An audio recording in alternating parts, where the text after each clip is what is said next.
Give me back my bullets. Good morning, everybody. Trying to turn everyone's mic on, or mics on. Rich Voss is in studio, asking everybody if they want his turkey bacon. We don't want your turkey bacon. I don't know. I'm just trying to be friendly. That's maybe. No, it's I not. That was a new, motif you're going with here. The mouth is full. First of all, your mouth is full. Second of all, you've been coming in here for years, and the first thing you ask is, do you want some of my turkey bacon? Because you're not going to eat all your turkey bacon, and you don't want the food to go to waste. You don't. Yes. You don't actually want us to enjoy a bit of your breakfast. I don't give a fuck if you enjoy it. I'm asking if you want it. I'm not going to sit here and take a survey on how did you like it. I'm saying, do you want some? I didn't cook it myself. But it's annoying. You go around the room asking everybody if they want some of your turkey bacon. Oh, yeah? It drives me nuts. I stopped at Norton, but I will go around the room. You stopped at Norton? No, you will continue. Okay. It's going to slip out. You watch. Good it is Who good. cares if it's good turkey bacon? Well, listen to me. Listen to me, time filler. What I'm trying to say is, we're just getting started. Trying to be nice. That's all. I want to bring niceness. I don't know what else to talk to you about. So yes, we're talking about turkey bacon. You're 100% right. I have a lot of things we could talk about. Yeah, like what? I don't know. This weekend in Philly. See? I don't know. I'm going to try to get you. I'm going to try to get you off your plugs today, and I'm going to try to get you off the stupid turkey bacon thing that you do every single time when you're in. Plugs. You can get me off the turkey bacon. Oh, we'll get you off the fucking plugs. Oh, really? So I'm not going to talk about bananas next weekend. Say you already got 2 plugs in. We're going to get you off your fucking plugs. Yeah, so you can't. You can't do it. I can't do what? The fucking plugging all the time and say, what am I supposed to do? Start babbling about Birmingham this weekend?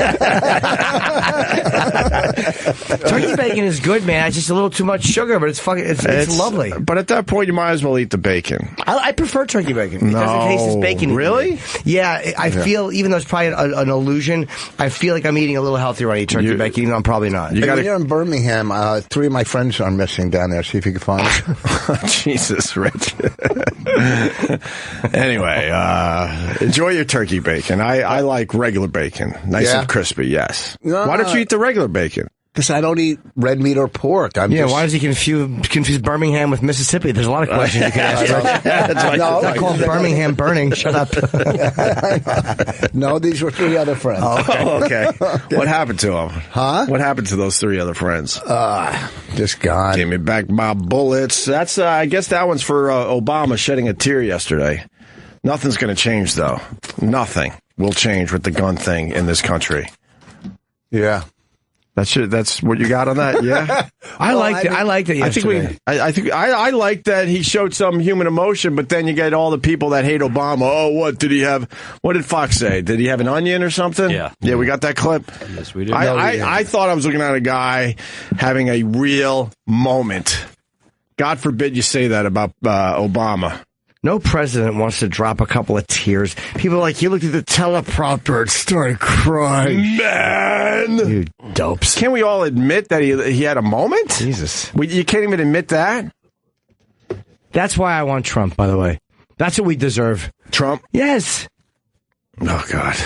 I really do want him. I just want to see him. I want to see him debate Hillary, and he'll start bringing up Monica Lewinsky. Where have you been? He has begun. He has begun bringing that stuff up. He has no filter. And he's hinting that her health isn't that great. That she doesn't have the energy for the position. He's starting to hint because there's rumors that her health isn't that great. Well, she's older. I mean, want people. A lot of people want her to release her medical records so we can take a little look at what's going on with her. So, well, don't you have to if you're running? I don't know. The fuck. Do some fucking research. I don't know. I have no idea. What do you think of the gun thing, though? There's kind of a gun problem in this country. Yeah. I don't know how you solve it. I do. How do you solve it? I do think gun-free zones are the most ridiculous thing ever invented. That is ridiculously stupid. Here's how you stop some of the violence. Yeah. You hire veterans to, you place some in schools. Veterans? Yeah. Yeah, that came back from war. I'm not talking about 70-year-old ones from. You mean the ones from the most recent war who will probably have a post-traumatic? Exactly, I'm with Jimmy on that. No. God bless our soldiers, but some of these guys come back and they're a little off, and now you want to put them in schools? Well, maybe you do a psych test. Obviously, they're not all off. You're putting them in. I said some. Okay. Also, too. Now I don't know if this is true because I haven't been into a school ever. If they do have metal detectors in schools nowadays, some have their own guards and stuff. These shootings are happening mostly in white schools, like the mass ones, and they don't have them in those. They only have them in the inner city, like the black schools. They don't have those in the white suburban schools. Yeah, you're not going to have a mass shooting in a black school.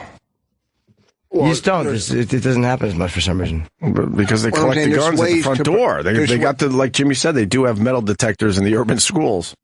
Okay, and that seems to work out. There's ways, because you're not going to stop a crazy person from being fucking crazy. Whoa. He's right. Thank you. Have another bite of your turkey bacon. You deserve it. You deserve it. That's my tell. You deserve it. You got to go on stage with your turkey bacon. I fucking hate your turkey bacon. I obsess over it. Have you ever had turkey meatloaf? Yes. I mean, I've had turkey bacon, and it is good, and the turkey products in general are very good. Yes, but I don't get it. I would rather just have bacon at that point. I'll eat turkey before chicken. Why? Because I don't want to eat one of Norton's relatives. Don't turn it on me just because you're making horrible points. Guns don't kill people. No, because they're crazy. Chickens are a lot dirtier. They're more disgusting. Chicken rules. Turkey stinks. In my family, I go to my brother's house for Thanksgiving. He knows it stinks. So we got roast beef and all, and then there's a little turkey. All right, for you assholes that need some kind of tradition in your life, here's your turkey. But everyone grabs the roast beef and everything else he puts out. Yeah, but then that's not a thing. A little white meat once a year, sure, with some gravy. Yes, okay. Some corn, mashed potatoes. But he goes all out with the steaks and the roast beef and everything else. So your Thanksgiving dinner turned into a barbecue. Is that what you guys do? Why would it be a barbecue? I need to know. With steaks and roast beef? Oh, you can't barbecue brisket. Yes, Kenny. GH, you want a quick Club Soda Kenny fact? Yes. I've never had turkey bacon. Damn it. Why don't you try a bite? It's actually good. Right now. No, I don't believe in it. I think it's silly. Just take a bite. No. I have a better fact. Why wouldn't you? Why haven't you ever had turkey bacon? I stick with bacon. Yeah, exactly. You don't have, but it's not a loyalty issue. When I'm breakfasting with Jim, he enjoys turkey bacon. Occasionally I have some, yeah. I do enjoy it. But you like regular bacon over turkey, though, right? You're just trying to do the turkey bacon for the health thing. Yeah, but there's times with the flavor of turkey bacon I really enjoy. I mean, obviously bacon there's really very little better than bacon. It's one of the greatest. It's one of the greatest concepts. Fucking pigs, man. They just walk around delicious. I know. and then it turns out they're really intelligent. They must know how yummy they are. Yeah. I have bacon and it's me. But who the fuck? What? All right, now we're going to go with the bacon thing for a second. Yeah, GH, I just wanted people to know that I don't eat turkey bacon because... Thank you, Kenny. Since you posted that video of me yesterday... Yes. On my Facebook, Club Soda Kenny on Facebook... It's actually you and Jimmy hating Star Wars. That video is doing very well. But because of your post, I got more likes on my Facebook page. Over 16,000 people like me now, so they should know I don't like turkey bacon. None of them are in the room here. And is it Club Soda Kenny on Facebook? Yes, sir. Thank you. I've never seen one Star Wars. Not one. You're another guy that has never seen Star Wars? Not one. Ever. Or Star Trek. I've seen a couple Star Treks, but Star Wars? Never? One. I was never into it. I don't know.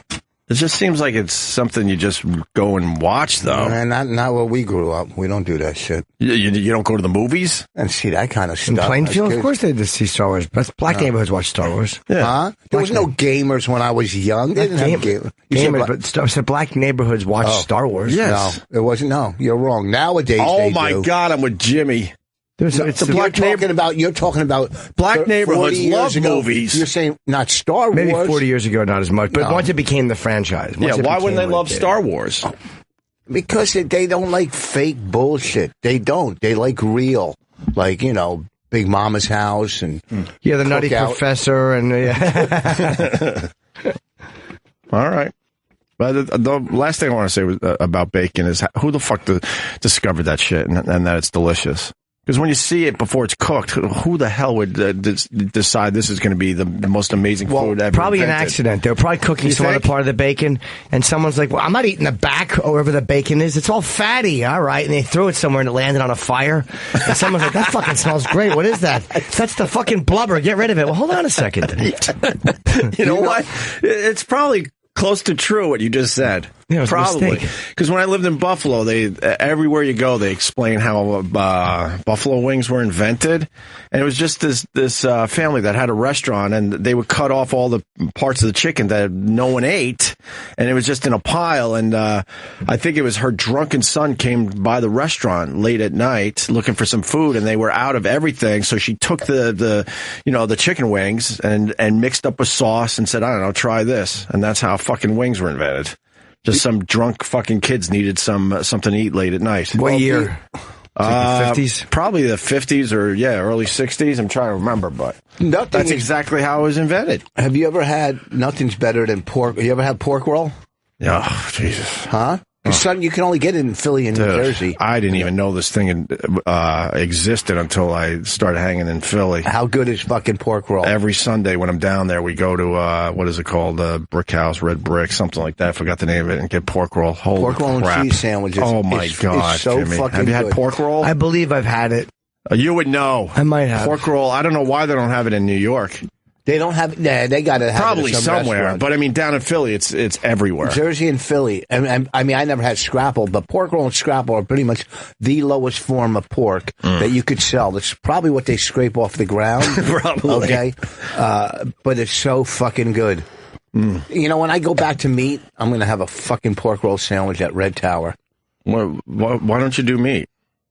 It just fucks my stomach up. And you're not eating any meat now, or just not red meat? No, I haven't had red meat in 25 years. But I'll eat turkey and fish. Oh, yeah, you're eating turkey bacon. But it's just meat's fucking horrible for you. It fucks your stomach up. So where are we at with the guns and Obama shedding a tear? Where are we at with this? Obama gives tearful speech on gun violence. It's like, we're like the emotional debate over gun control. We are the only fucking, like, it's quote-unquote advanced country that has this kind of a fucking nightmare problem. It's got to stop. It's completely out of control in America. But if you say that, people are like, you're a second amendment. No, we're not. But can we at least admit it's completely out of control? And then, like, you're not taking my fucking gun. I'm not even saying that. I don't know what the fucking answer is. But at least let's admit that it's out of control compared to every single country in the world. The NRA fucking stinks. They fucking stink. Just another group of fucking unbending zealots. That's right, we won't yield. Go fuck yourselves. We need some bending. A little bending. Everyone needs to bend a little bit, right? Moderation. There's not enough. Moderation. You know, the far left hijacked liberalism and the far right hijacked conservative. Conservatism. Oh, you fell apart at the end. No, I didn't. Shut up. They did. They just. You said no. You said the far right left hijacked liberalism and the far right hijacked conservative. And you just stopped. But you said hijack. You didn't say hijacked. Okay. You just completely collapsed. I didn't collapse. I'm just. It might be because your arms are folded. Can you relax a little bit? That was your arm about to say something smart. Smart. Okay, that's when I'm ready to give a lecture to my family. There's no moderation, and that's what the fucking problem is. I kind of agree with Rich Voss. You need a little moderation. Back in the 60s. Yeah, that's a good point. I mean, but it's something you say, like, when you're dieting. Moderation is everything that's important. If I want a smaller slice of cake, I can have one, but only once a week. Finish your thought. Oh, God. What I'm saying is back in the 60s, liberalism was about open-mindedness and being open and, looking at both sides of the picture and letting kids in colleges make a choice. Now, far left, far right is brainwashing students who are very. I wouldn't say the far right is brainwashing students. That one, I think the liberals have sewed up pretty good. Far right's not my brain, but the NRA thing is that's because there's not as many far right colleges as there's there none. are yeah, there is down south. Maybe. All right, listen, we got an NRA member on the line. Let's get into this gun thing a little bit. Let's say hi to Ed in Alabama. What's up? Good morning, Ed. What's up, Anthony? Good morning, Nope. How are you today? We're good, Ed. Thanks for asking. Big Jimmy, we'll be seeing you this weekend down in Birmingham. Oh, good, man. Yeah, it's my first time there. I'm actually looking. I probably should be trashing the NRA before heading to fucking Birmingham. Yeah, you probably should have I should shut my fruity northern liberal mouth. You should say that for Monday when you're back safely in New York. Yeah, I'm there Friday, Saturday. What's up, Ed? What's going on? I'm a big advocate of this gun thing. I'm a life member of the NRA. I'm actually an endowed life member of the NRA. And what Obama had went and done this time is he still blew a bunch of his smoke and grandstanded and jumped up and down, make it look good. But he actually did some good things for gun owners on this go-around. Like what? Like what? Because I'm just not educated that well on this topic. Even the NRA has been asking for some of the what do they call that? The mental health issues. He actually took it to where they're going to do the mental health tests and they'll be able to turn it in, but they're not going to have to turn it in on everybody. What they've tried to ask for before is even if you went to marriage counseling or the cops have been called to your house for a disturbance between you and your wife and maybe nothing ever happened, they would call it in and you'd wind up on the registry list where you couldn't purchase. Well, now it's set up where if somebody goes in for mental health and they really have a mental health issue, it'll take care of that. So, that frees up a lot. It's something the NRA's actually been asking for years, and nobody wanted to give it. The FFL license, which Clinton took away years ago, which made a person like me used to have my FFL license. What's the FFL? Yeah. I know what it is, but the audience doesn't. Okay, the FFL license is, as you know well, Jimmy, is a licensed dealer. If I want to sell a gun, I can do a background check. Whereas a person, if I try and sell, say Jimmy wants to buy one of my rifles, yesterday I could sell it to him, hand to hand. Years ago, just any ordinary person could fill out the FFL license, cost you $30, $40, $50. And you had your license where you could run a background check on somebody and sell to your neighbor properly. And that covers me. Even through the years when I haven't had to have an FFL license, when I've sold somebody a rifle, I pretty much went and did a background check. I called some law enforcement friends of mine, and I'd ask them, hey, what about so-and-so? I'm going to sell them a gun. And then when I would sell them a gun, I'd get a copy of their driver's license. I'd let them redact out, some of their important information, but as long as I had a photo of them, their physical address, and stuff like that, for my records saying that I sold this person a gun, plus a receipt saying that I sold them the gun, it kept me in the good. Well, now it's looking like we're going to be able to get our FFL license back, which Clinton took away from us years ago. So, with all the hoopla and everybody thinking, oh, my God, he really didn't get anything done. He did some good for gun owners and for the public. He didn't really want to, but he was jammed up into a tight place. All right. Well, that's fine. I can't stand it's only happening here compared to other countries that are like us, and it's just, why is that constantly happening here? Yeah. It's not normal. It's psychotic. It's what's normal in every country. You look at some of these other countries, and what are some of the things that they have done? I know. Every country has their own problems. I mean, countries that are like our, that are our peer, whether it's Canada. Go to England. Okay, let's look at England or Australia. They've stripped their rights away, but they still have their problems. Okay, so it's not a gun issue. But look at France. France, you can't really have a gun. Most of the cops over there run around with just a nightstick. No, I think the cops should be able to have guns. But it's like when you're in a movie theater. Person? What's that? What about me as a person? Yeah, I'm for gun owners being able to own certain type of guns. Sure, I do believe the Second Amendment's right, and I don't think that should be taken away. Right. But it just seems like every time they try to put any kind of regulations on it, the NRA just fights it tooth and nail, and it's only happening here. So there's something wrong, and they keep talking about gun statistics in the gangs. I know that's a problem. I totally agree. Yeah. Then make the penalties horrendous. There's over 20,000 gun laws on the books. Wow. Over 20,000 gun laws. You got these liberals that will take people, like he brought up the Knoxville thing, in his speech, the shooting in Knoxville. The people that were doing the shooting in Knoxville, they should have never been walking on the streets. They should have never been walking on the streets. But they take them in, they've had gun crimes, slap them on the wrist, turn them back out on the street. You absolutely got to enforce the gun laws that are already in place. That seems to be part of the problem here. But here, hold on. Why don't they enforce the gun laws? I don't know. I don't have an answer. I don't know. I'm not. I don't have an answer for why they do it. I really don't have an answer on that. Because it seems to be one of the issues here. Absolutely. If they want to fight the NRA, which they can easily put down the NRA. Obviously, the NRA is donating a certain amount of money to certain politicians that they have in their pockets. Who? Name one. And here's Name one. Are you kidding me? Name one. Then how can they be so powerful if they're not? If they're not? Just name one.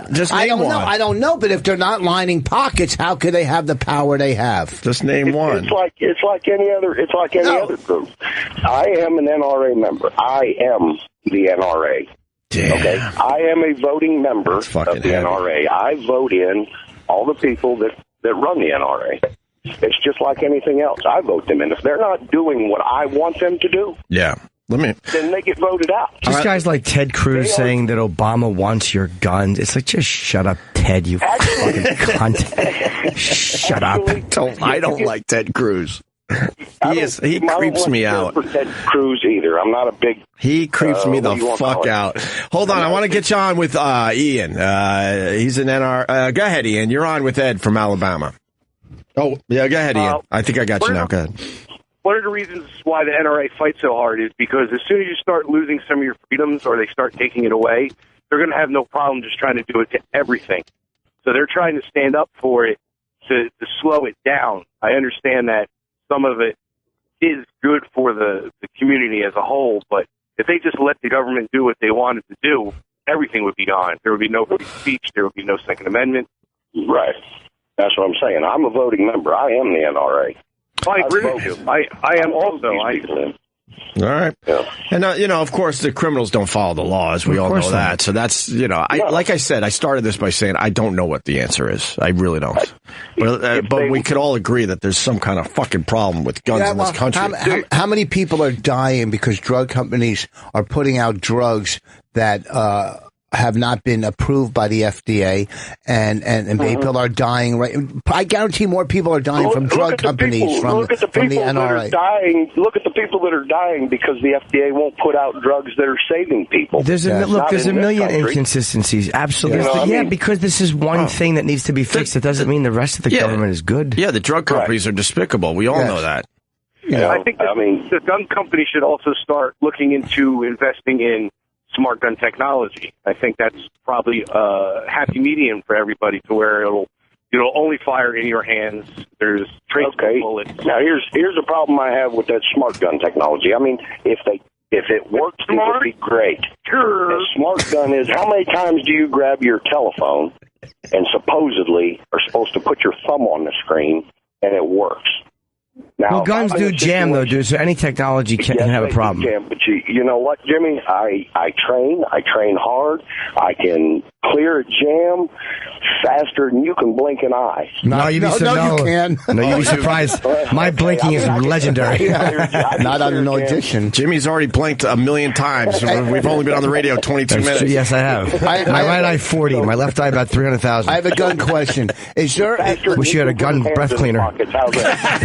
I have a gun question. Like, say you go into another state where it's easier to get a gun than, say, New Jersey or New York, and you apply for a gun. Can you? It's not easier in one state than it is the other. It's not. Some states have more laws than other states. I mean, everybody has to do a background. Every state has the same background. So I can come to New Jersey and I can buy a long gun. I can't buy a handgun out of my home state. I got to be in my home state to buy a handgun. But I can come to New Jersey and I can buy a long gun. Okay. In the state of New Jersey. Right. Thank you very much. All I got to do is pass my background check. Okay, in Florida, say, isn't it? Don't you need a driver's license and a background check? That's basically it, right? That's basically it. You got to pass the background check. Okay, say you do. Now, are background checks easier in certain states than other ones? No, are they? Every background check is run through the Federal Bureau. Okay, here's a question. Since you know this, I applied for a gun years ago. When I was 18, which was 40 years ago, I was busted with pot. 18 years old, right? I was busted with pot. So then when I filled out my application, they said, have you ever been arrested? And I said no, because I thought it was... you lied. I thought it was abolished. You lied. I thought it was... Right. No, listen to me. Rich Voss is a liar. It would have been abolished if I paid a lawyer, but I thought it was because it was so long ago. So they said I lied. If I go back in, can I recoup from this? You can go back and you can pick up an attorney and have an attorney dig back through the paperwork and find the case and have that case completely dropped and taken off. Now, it was probably a misdemeanor at the time, right? Yes. 40 years ago, your pot charge you weren't selling, it was probably a misdemeanor. Yes. Okay, but still underneath the law, any drug-related crime, even if it fell underneath a misdemeanor, puts you in the category of not being able to purchase.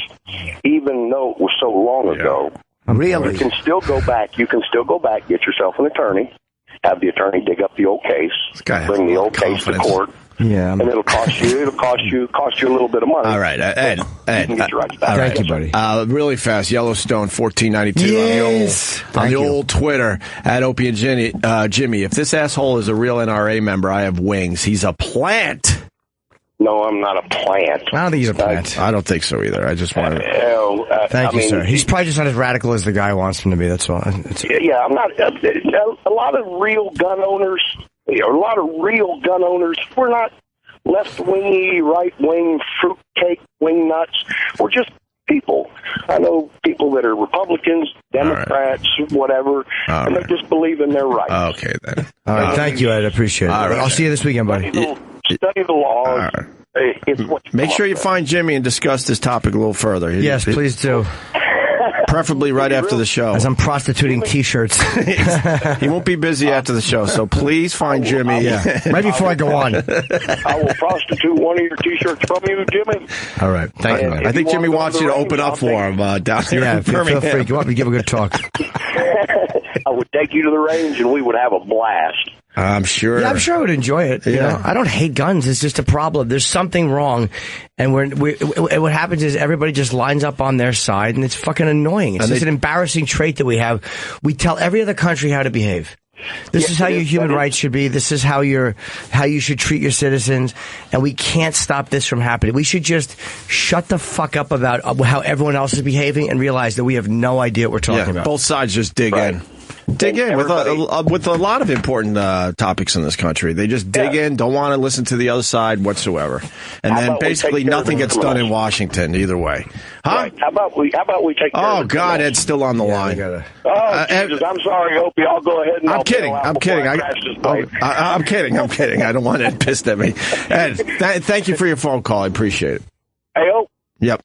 Throwing you some love, brother. All right, buddy. Ed in Alabama. All right, he's going to see Jim Norton this weekend in Birmingham. Probably through a scope. Is this the clip of Obama from yesterday that everyone's talking about? And then it's the Fox reaction to it. Oh, okay. All right, so here we go. It's on World Star Hip Hop. Wow. Yeah. Every time I think about those kids, it gets me mad. And by the way, it happens on the streets of Chicago every day. Well, many of us cried big tears the day that Sandy Hook happened. There have been so many times that we've had our hearts broken. But as we come back out to the couch, it was interesting to see the reactions among some of you when the president teared up. Why was that, Andrea? Well, because if he really cared about an issue, especially like Chicago in his hometown, and it was plausible, he would be doing something very different than he's doing, and he would have spoken out a long time ago. I mean, this is how many years? Almost 8 years. He's almost at the end of his term. And you haven't heard him go to Chicago and really speak out about this issue. And he is uniquely poised to do so, really. But everything he's doing won't solve the problem. So I would check that podium for like a raw onion or some No More Tears. I mean, it's not really believable. I mean, and the award goes too. We are in award season. I don't understand why he's doing this. I agree with Andrea. The reason why I was reacting the way I was reacting when he was crying is because it just didn't seem horribly authentic. And maybe it is. I don't know him at all. But I agree with you. If there's so much more to be done, again, if you care so much, go to your hometown of Chicago instead of talking about God-fearing Americans who just want to protect themselves when ISIS is coming to their hometown and shooting up 14 people. Man, I believe that they believe that what they're saying there, and it just blows my mind. I see a guy. I'm not a big, huge Obama guy. I see a guy having a moment. I really see that. Yeah, but it's but they are right about the Chicago thing. He only. Well, I get why Megan's annoyed with him. Let's be honest. Well, true. Yeah, definitely. I get why she is. But I believe she really thinks that it's it was kind of crocodile tears. Yeah, exactly. But I mean, they make a good point about Chicago. He's only brought up the whole Chicago issue only recently, Obama, and he has had about almost 7 years. But just because he's handled it stupidly with the Chicago and he hasn't mentioned it enough, okay, fine. I don't disagree. But it doesn't mean that the guy doesn't care when he's talking about first graders getting shot. Yeah. It wasn't like he was talking about some random political thing. Yeah. He was, he's fucking talking about first graders being massacred. Yeah. And that got on the first time he talked about it, and people said the same thing. Yeah. He's full of shit. Yeah. And their parents were there yesterday from Sandy Hook. So, of course he's going to be emotional, especially in front of those parents that lost their first grader. First graders. Yes. But that's their fucking job as far-right correspondents. They're going to fucking, if that was Bush, the left would be doing the same, trashing him for some. All they're doing it is for But they can't even agree. I wanted to see what he came up with on that one. No, they're just doing it. I had to see what word he called they're out. doing it for fucking ratings. That's all. That's their job, is to be completely the opposite of the fucking president. Same when Bush was in. The left was completely opposite of everything he did. That's what they fucking do. There's no even medium. That's what I'm trying to say. But we can't even agree that the president of the United States had a human moment yesterday. That blows my mind. That blows my mind that we can't even agree on that he had a human moment. And then say what you have to say about it. They basically think that he was forcing tears yesterday. Listen, that's hard to do. Unless you're Babiglia, you cannot do that. It's just fucking... I don't understand that one. I'll tell it later. Why? Nothing. Did he make himself cry? Why does he make himself cry? I've never seen him cry. Huh? I've never seen Mike cry. All right. What's your problem with Mike Birbiglia? Everything. It's been so many years now. I know. What happened? Just rekindled it. Explain the crying thing. No, I can't. It's just too mean. It's too mean. I'll do it off the air. I'm only kidding when I say it. I'll do it off the air. I don't want to. It's too mean. I'm only kidding, but I'll tell you off the air. When I said that, none of that makes kidding. sense. I was kidding. You know what? I shouldn't have said it, because everything you say, you guys find a way to dissect it, and you got to get to the bottom of everything. Because it is a talk show. Yeah. I think you just complimented us, but you can't throw a little crumb. Right. You can't throw a crumb out there like that, because then everyone. I'm the voice of the people listening in their cars. They want to now know what the problem is with Mike Birbiglia making himself cry. Sorry, it was my mistake. I'm sorry. All right. You pussed out. You're right. I will accept that. You pussed out. What do you bet that if Hillary finds aliens at Area 51, Obama will want to give them green cards? Yeah, Mike Huckabee made a little joke on Twitter. Yeah. And everybody piled on him. Why don't they fucking leave Mike Huckabee alone? Who cares if he did a joke about aliens? Wait, how do you say his name? Mike Huckabee. Huckabee. Mike Huckabee. Yeah. I like the guy. He's just way too conservative. And so, he's like one of the ones that supported the one who didn't want to issue gay marriage licenses to that woman. Yeah. But if he makes a joke on Twitter, who gives a fuck? Why are they piling on? What are they saying? Oh, the aliens joke. No, I know, but they're saying, is this a joke? It's the lamest shit I've ever heard. I don't like Huckabee. That's a funny joke. They posted the instructions on how to delete your Twitter account. They put up a picture of Jabba the Hutt. Yeah. It's a good joke. It's a good joke. I mean, a little joke. It's like the joke I used to do. Why is that? That's pretty funny. Why is this part of It's a picture of Rich grabbing his dick. I wish it was that big.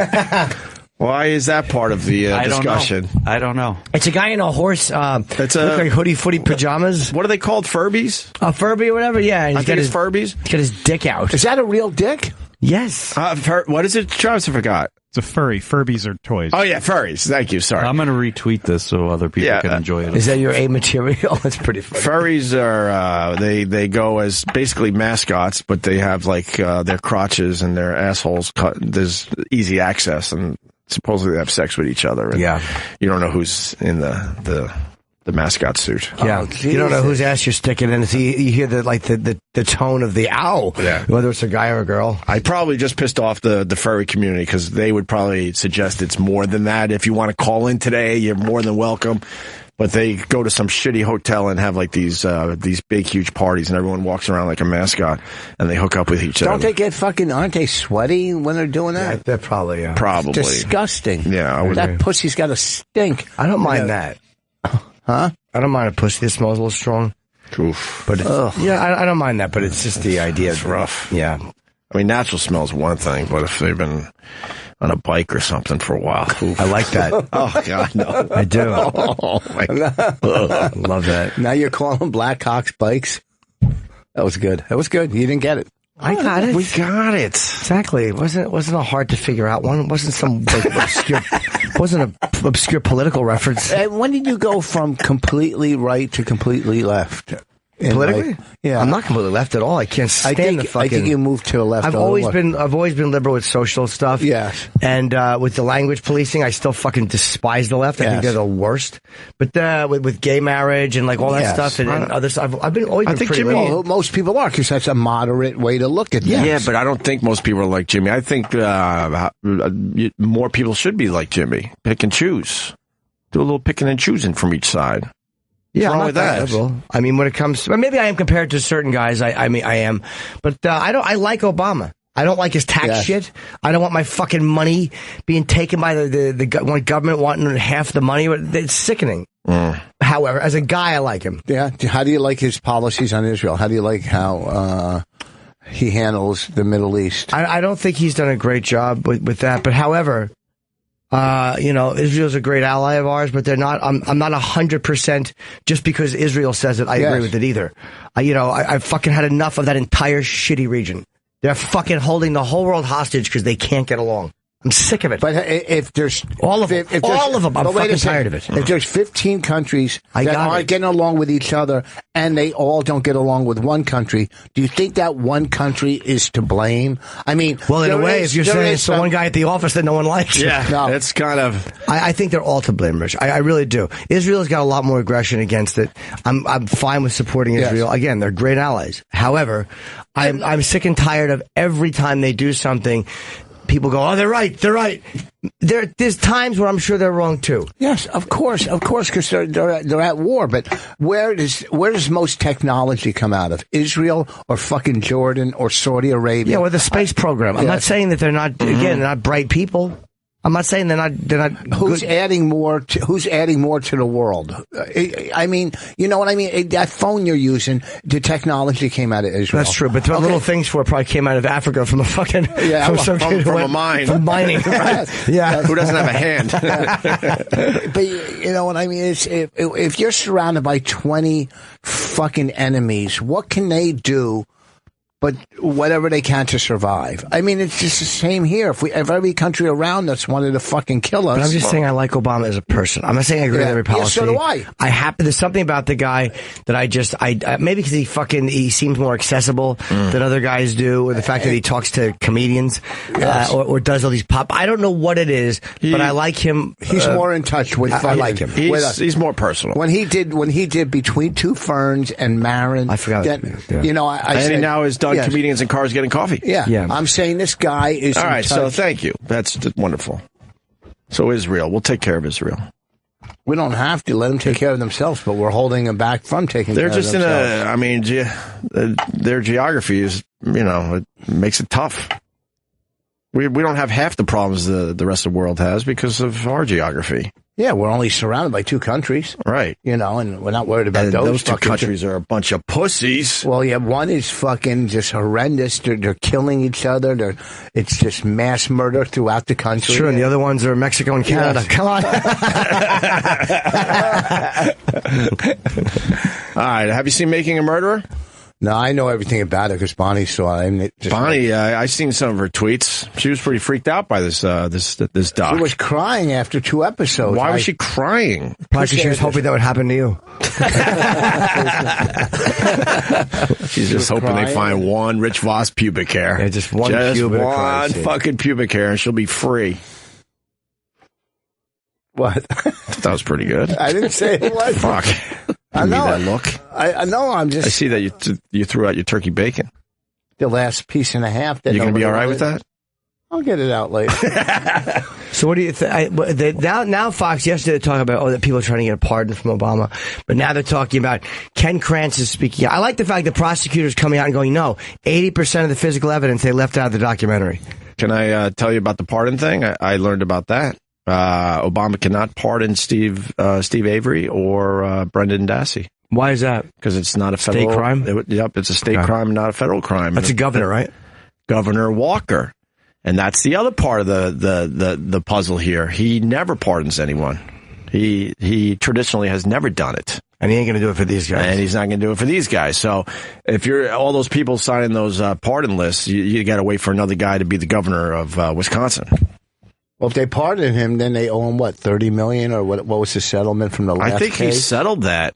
He settled that for like $400,000. $400,000, which he used for his legal case. You finally got to the end of it, Eric. Yeah, I got to the end. Everyone's talking about this Making a Murderer. I know. And by the way, the juror they're talking about, the creator, is probably the alternate juror who was only there for the first day or 2 of the trial. And then kept showing up afterwards outside the... No, they're saying it's a new one, right, Travis? Okay. Yeah, no, he or she, sorry. I've said that many times. It doesn't matter. Was in the jury, and they talked about how...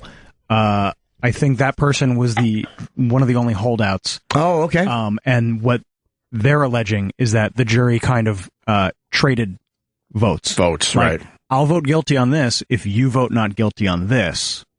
And you know why that was? To balance things out. They were trying to give a sign to the appellate court. I was reading yesterday. Like, look, this is a weird fucking case. So, but wait, weren't they only in for a few days? It wasn't like they were there for a month to build. No, they were barely there. They were pretty quick. Yeah, but this person 2 or 3 days, right? Did not think he was guilty. Well, then shame on this person for voting guilty. Shame on this fucking weak fucking person for voting guilty. Whoever it is said that for whatever reason, it would have been very obvious that was the holdout. Who cares? Well, that worried them. Yeah, because they were a little scared. That worried that person because they saw what they think the police department did to Steve Avery. Possibly do, and they were worried that maybe something could happen to them. So this comes back as a hung jury, and it's very apparent that this is the person. I don't know why. Wait, what kind of jury? A hung jury. Can this go to the Supreme Court in that state? I mean... Oh, Rich. What? I think they rejected hearing it, or it did go. Yeah, the appeals are being exhausted. They've done all that already. You said you knew everything about this. No, I said I knew some stuff about it. No, you just said you said everything. You knew everything because Bonnie watched it. Right. And then all you came out with was Bonnie cried and did it go to the Supreme Court? So far, no knowledge. Hey, give us the knowledge. What do you know? What do I know? Yeah, from a person that didn't see the 10-part documentary. He went to jail for 18 years for an accused rape. Good. He did not get along. Well, let's slow down a little bit. What? Why did he get out of jail after 18 years? DNA. What kind of DNA? It kind of comes out of your body. And what was found? DNA that it wasn't his DNA. Okay. The answer would be one pubic hair from Gregory Allen. Gregory Allen. Thank you, Jimmy. Sounds like one of the Allman Brothers. Yeah. So they found one pubic hair that they can finally test. And they found it was Gregory Allen and not Steve Avery. And that's why he got out of jail originally back in 2003? 2003, I think. Right. All right, continue. Oh. Then, I mean, the reason he was in jail, because he wasn't getting along with, who's the broad? Was it a cousin's wife or somebody, you know? That's the reason he was in jail? No, that they set him up. to go to jail the first time. Kinda right. Set up. No, that woman, I know who you mean. Yeah, she was the woman that she said he was showing his dick. Yeah. Which he probably was now. When you look at what a fucking weirdo he was, he probably was pulling his dick out. And then he chased her down the street and he pulled her over with a gun. Yeah. This guy also set a cat on fire, and he shouldn't have went to jail for that one thing. But the kid, I thought the kid did that. No, that was Steve Avery. Set the cat on fire. He soaked it in gasoline. See, you just finished. Now what you need to do, Eric Stengel, is now you got to go online. There's all sorts of stuff that was out of the documentary. And one of them, when they talk about the cat abuse that he did when he was a lot younger, it turns out he actually put the cat in oil and put it on the fire to watch it suffer. Like he was a bad dude. Right, and they didn't put the thing, you mentioned it yesterday, but they didn't put the thing about him showing up in a towel to meet the photographer. Absolutely, her being scared of him or him blocking his number and calling her. They didn't tell you that stuff. That's all kind of important. Steve Avery called her 3 times. Twice he used star 67 before she arrived, and then the third time he did not use star 67 because he was trying to set up an alibi. It would be after the time she would be possibly missing, or people would start thinking, where is this girl? That was presented in court, but not in the documentary. Yeah, it's like that was kind of with 10 episodes. That's pretty big, dude. There should have been no physical evidence left out of 10 episodes. Right. You focus so much on certain parts. I didn't need to see every photocopy the family made. Like there was things. It was a great documentary, but there's things they could have cut to show that evidence. I think that's fair to show that if there was sweat under the hood, show it. Or if there was, what we're just talking about now, show that too. I mean, now a few people said, when it's a few people, then I start thinking maybe there's something there. They said that sweat is not actual DNA evidence. Is that possible? Oh, I don't know. And how would they know it was his sweat then under the hood latch? There must have been a way they could test it. The doc as well. Well, I doubt the prosecutor would have mentioned it, or they would have if it wasn't something they could. Yeah, I doubt he would have actually come out and said that while he was talking. Ken Kratz with that soft mouth. In a separate interview yesterday, he said that it was under the trunk latch, so it's not clear, not the hood. Yeah, I know. I've been saying under the hood. But he said the hood first. Okay. And then in a later interview, he said trunk, so I'm not sure which he meant. I would assume he meant the trunk. Maybe he meant the hood latch. Oh, I think he said hood latch. Well, maybe whatever he meant. And now he's saying trunk? Yes. In the second interview yesterday, he said trunk. And Eddie Trunk? I think what's important about that is that they're trying to say that maybe he threw the body in a car or something like that. You know how... Oh, you know what? Because in the back, you're right. He's right. In the back of the fucking trunk, there was matted hair. Right. Blood spatter, there was blood. Her blood was found in her trunk. What was that in the doc? Yeah, I think so. I don't remember that. They found where they said they can tell that it was long hair. Oh, I thought that was in just a regular car. I do remember that. Yeah, that was, I guess, in her trunk. Oh, wow. So I guess they found that he had his sweat was. I mean, underneath. Yeah, he probably wiped it down and then just missed a spot. It was a great movie. I really believe that this Stephen Avery got fucked, but the more I look into this online, I'm like, oh boy. Yeah. Well, there were two things. But I think then the cops might have did some fucking dirty shit. Right. To push their case forward. That's where I'm at right now. I don't know. There were two things that occurred to me when I was watching it. One was that, like, as you're going down this road of thinking, wow, this guy was totally railroaded, and more people are becoming involved in whatever this conspiracy is. I think about what we talk about in this room, like when we talk to crazy Sandy Hook truthers. Like, could so many people be involved in putting this guy in jail? Like, is that really possible? 2 guys, maybe, and I don't think that 2 guys cops are above planting evidence. Yeah. But to think that they hauled burned body parts I don't believe from that. one location to another is a bit rough. Right. Plus planted the key, plus planted his blood.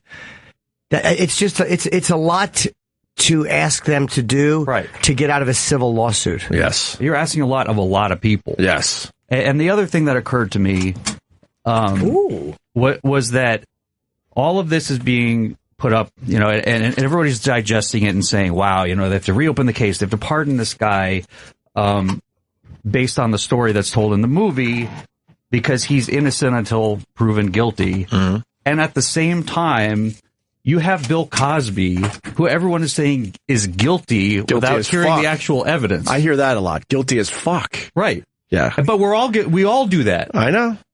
I know. Yeah, but you got 50 people I understand coming that. out against Bill Cosby. He's not understand that. I'm not defending anyone. No. Bill Cosby is definitely guilty. Yeah, But I'm saying that he's not they shot defending Bill Sonny on the Cosby. causeway. I'm just saying we kind of pick and choose when we say somebody's innocent until proven guilty. Yeah, you're not defending these guys, Cosby, but it's, Hold on, Eric. Attack the blacks. Go ahead. That's a very good point. Without seeing the documentary, obviously these guys know what they're doing because people are talking. If they showed both sides, it would just be one of those 60 minutes or 2020s, Right. and people wouldn't be talking about it the way they're talking It's about it. a great story because the guy went to jail for 18 years and he didn't commit the crime. He comes out 2 years later. There's this crazy crime that I think at least happened on his property. That's why everyone's watching. Even if he did it in the end, it's still a great documentary. So I don't know. Yeah. What else do you know about it? Well, now, I mean, I'm not going to read the evidence online that the prosecution's coming up with because I want to see the documentary before, you know what I mean? And then I'll look at both sides of it. It's too late. Now it's just exploded. I mean, it's everywhere now. Yeah. Every news station is doing pieces on making a murderer because it's that hot.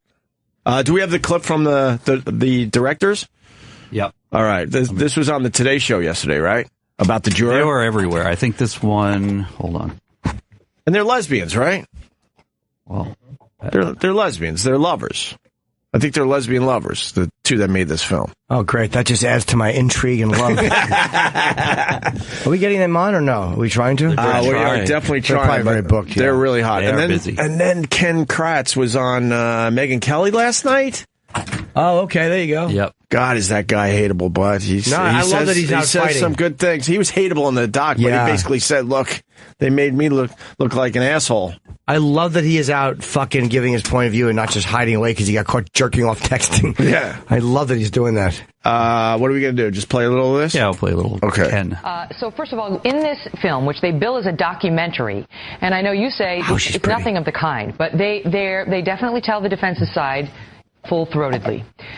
What do you say is the most persuasive evidence that the prosecution introduced that this man, Stephen Avery, who had been wrongfully convicted of a rape and had been let out, and now is on trial for murder and tried to claim, once again, I am the victim here. Once again, I'm being wrongfully prosecuted.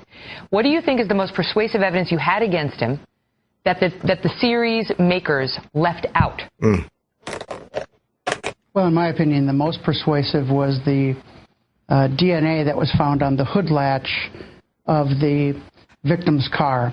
The victim's SUV is hidden by Mr. Avery and Mr. Dassey, and actually Brendan Dassey, during his confession, tells law enforcement for the first time that his Uncle Stephen went under the hood.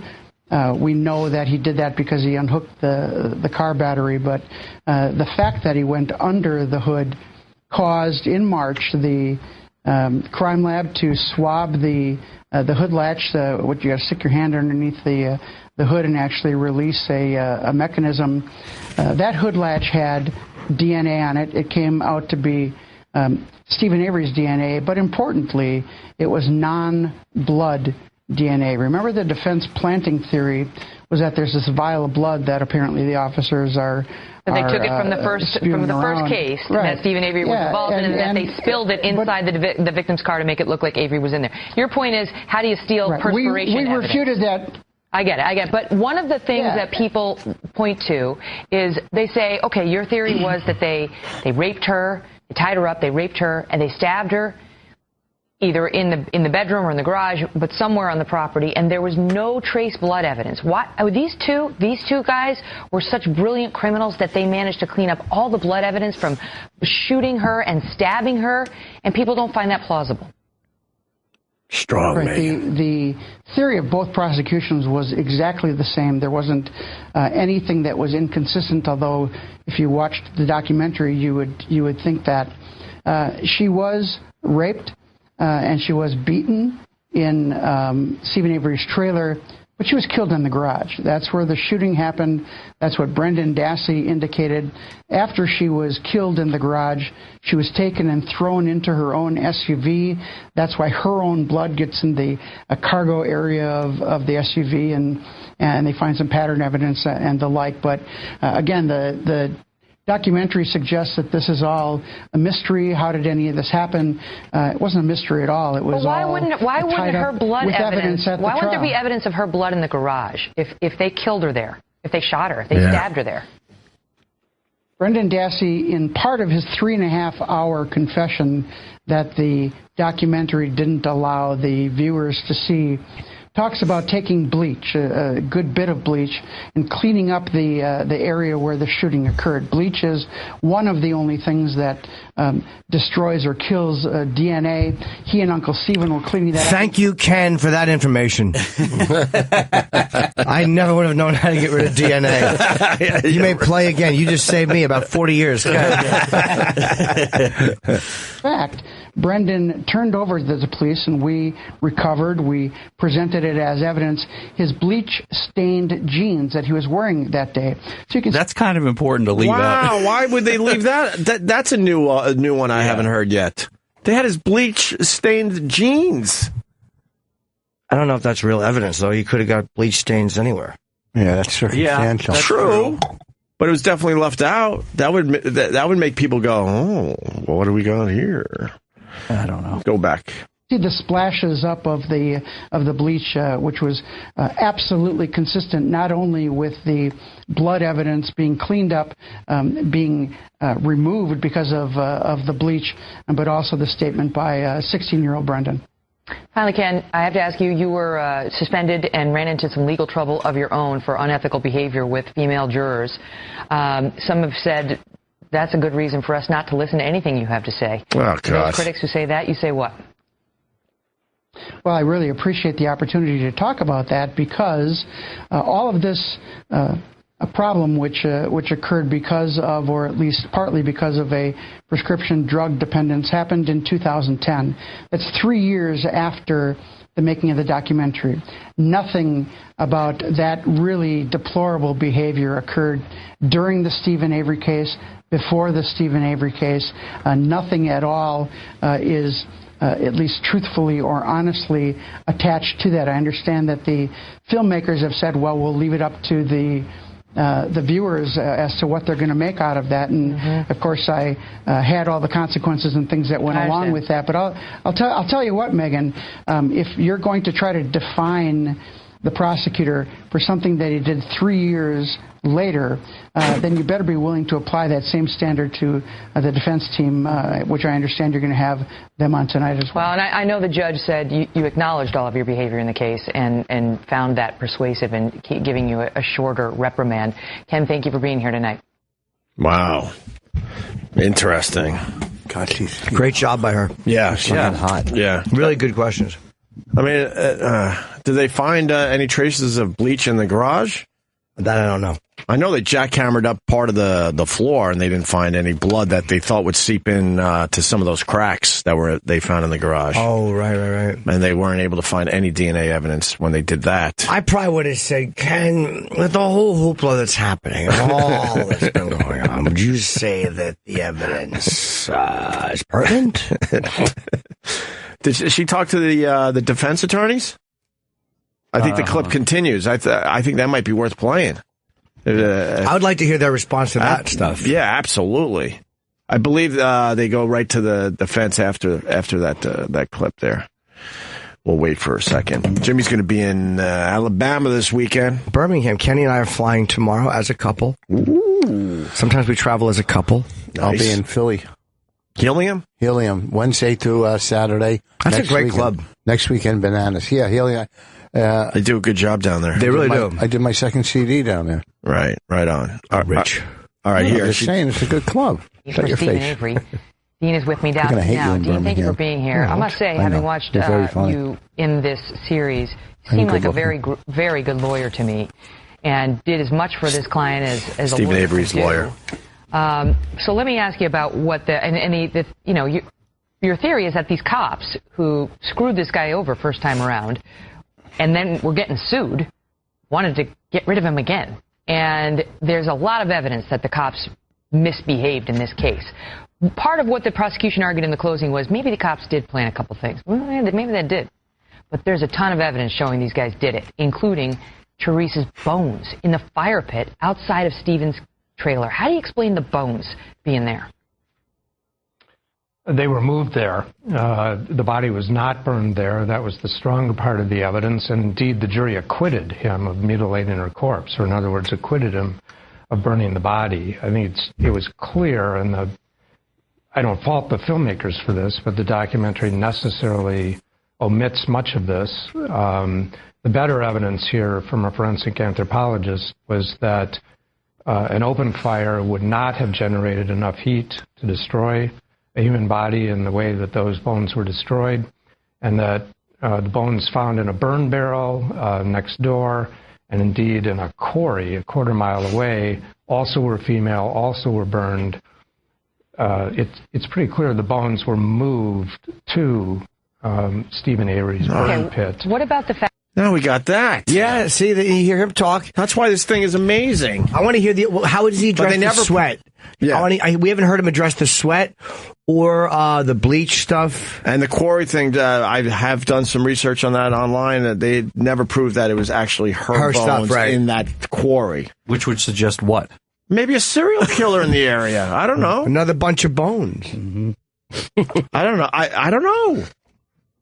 It could go either way on that. I know. Now you hear him talking, and you're like, all right, this guy is good. Yeah, let's listen further here. The body wasn't burned there. What about the fact that she was allegedly tortured in Stephen Avery's trailer, that she was handcuffed and had leg irons put on her as the rape took place? This is the prosecution's theory. And Stephen Avery, this is not covered in the documentary, but was at trial, is my understanding. Stephen Avery bought leg irons and handcuffs 3 weeks before the murder. Oh, we didn't know that either. I didn't know that either. Damn, Megan, how did you find this? How'd this bitch know? She's good. God, now we got that. God damn it. Travis, get on that leg iron receipts. I told you. None of that was evidence at Stephen Avery's trial. You've just described the prosecution's theory at the Dassey trial a month or 6 weeks later. But none of that was evidence in the Stephen Avery trial. But did Steve buy leg irons and handcuffs 3 weeks before Teresa's murder? I don't recall that, honestly. I don't recall that. And there certainly was no evidence that leg irons or manacles or handcuffs or whatever it was were used on Teresa Avery. They were introduced into evidence. They were introduced into evidence, I think, in the second trial of the nephew. I remember seeing a picture of it. All right, let me ask you this: the stuff about Steve Avery, having some sort of fixation on her, that wasn't in the documentary, that he called her 3 times that day to get her to come over, that he liked her, that she was creeping him out. She told her boss she didn't want to go over there anymore, that when he called her that day, he did star 67, so his number would be blocked. I mean, that suggests he was unusually fixated on her. No, it doesn't. It suggests does. that she had done a good job photographing a car that the family had sold earlier, and now Stephen's sister was selling another car, and he thought she'd been a good photographer. What both the film... No one thinks they're a good photographer for taking a picture of a car. When your car sells for Auto Trader magazine, you never say, God damn, I'm so happy I hired Annie Leibovitz to photograph my fucking Datsun. Oh, God, this guy's losing me a little bit. Well, he's got to answer it, though. I know, I love him. I loved him in the documentary. But, no, what? Oh, they used the perfect filter. Let's get that guy, that lady back again. No one thinks that. No, he simply felt that throwing semen on her would motivate her to photograph the car in a better way. The car had to be photographed a certain way, so he threw his cum in her face and he yelled, "Suck it, pig," as she photographed the car. That is what she had done before, and the car had sold at Auto Trader. I do have to say, though, that Stephen Avery, for a guy who's pretty bizarre and his whole family is bizarre, he does pretty well with women. Like, he always had a girlfriend. Pretty much. Yeah, but so does everyone who kills somebody. Everyone in jail has a fucking girl. It's amazing. Women love to fuck guys who can't, actually get out and spend the day with them. Yeah. That's right. Did you see, I tweeted yesterday, I think it was Bro Bible.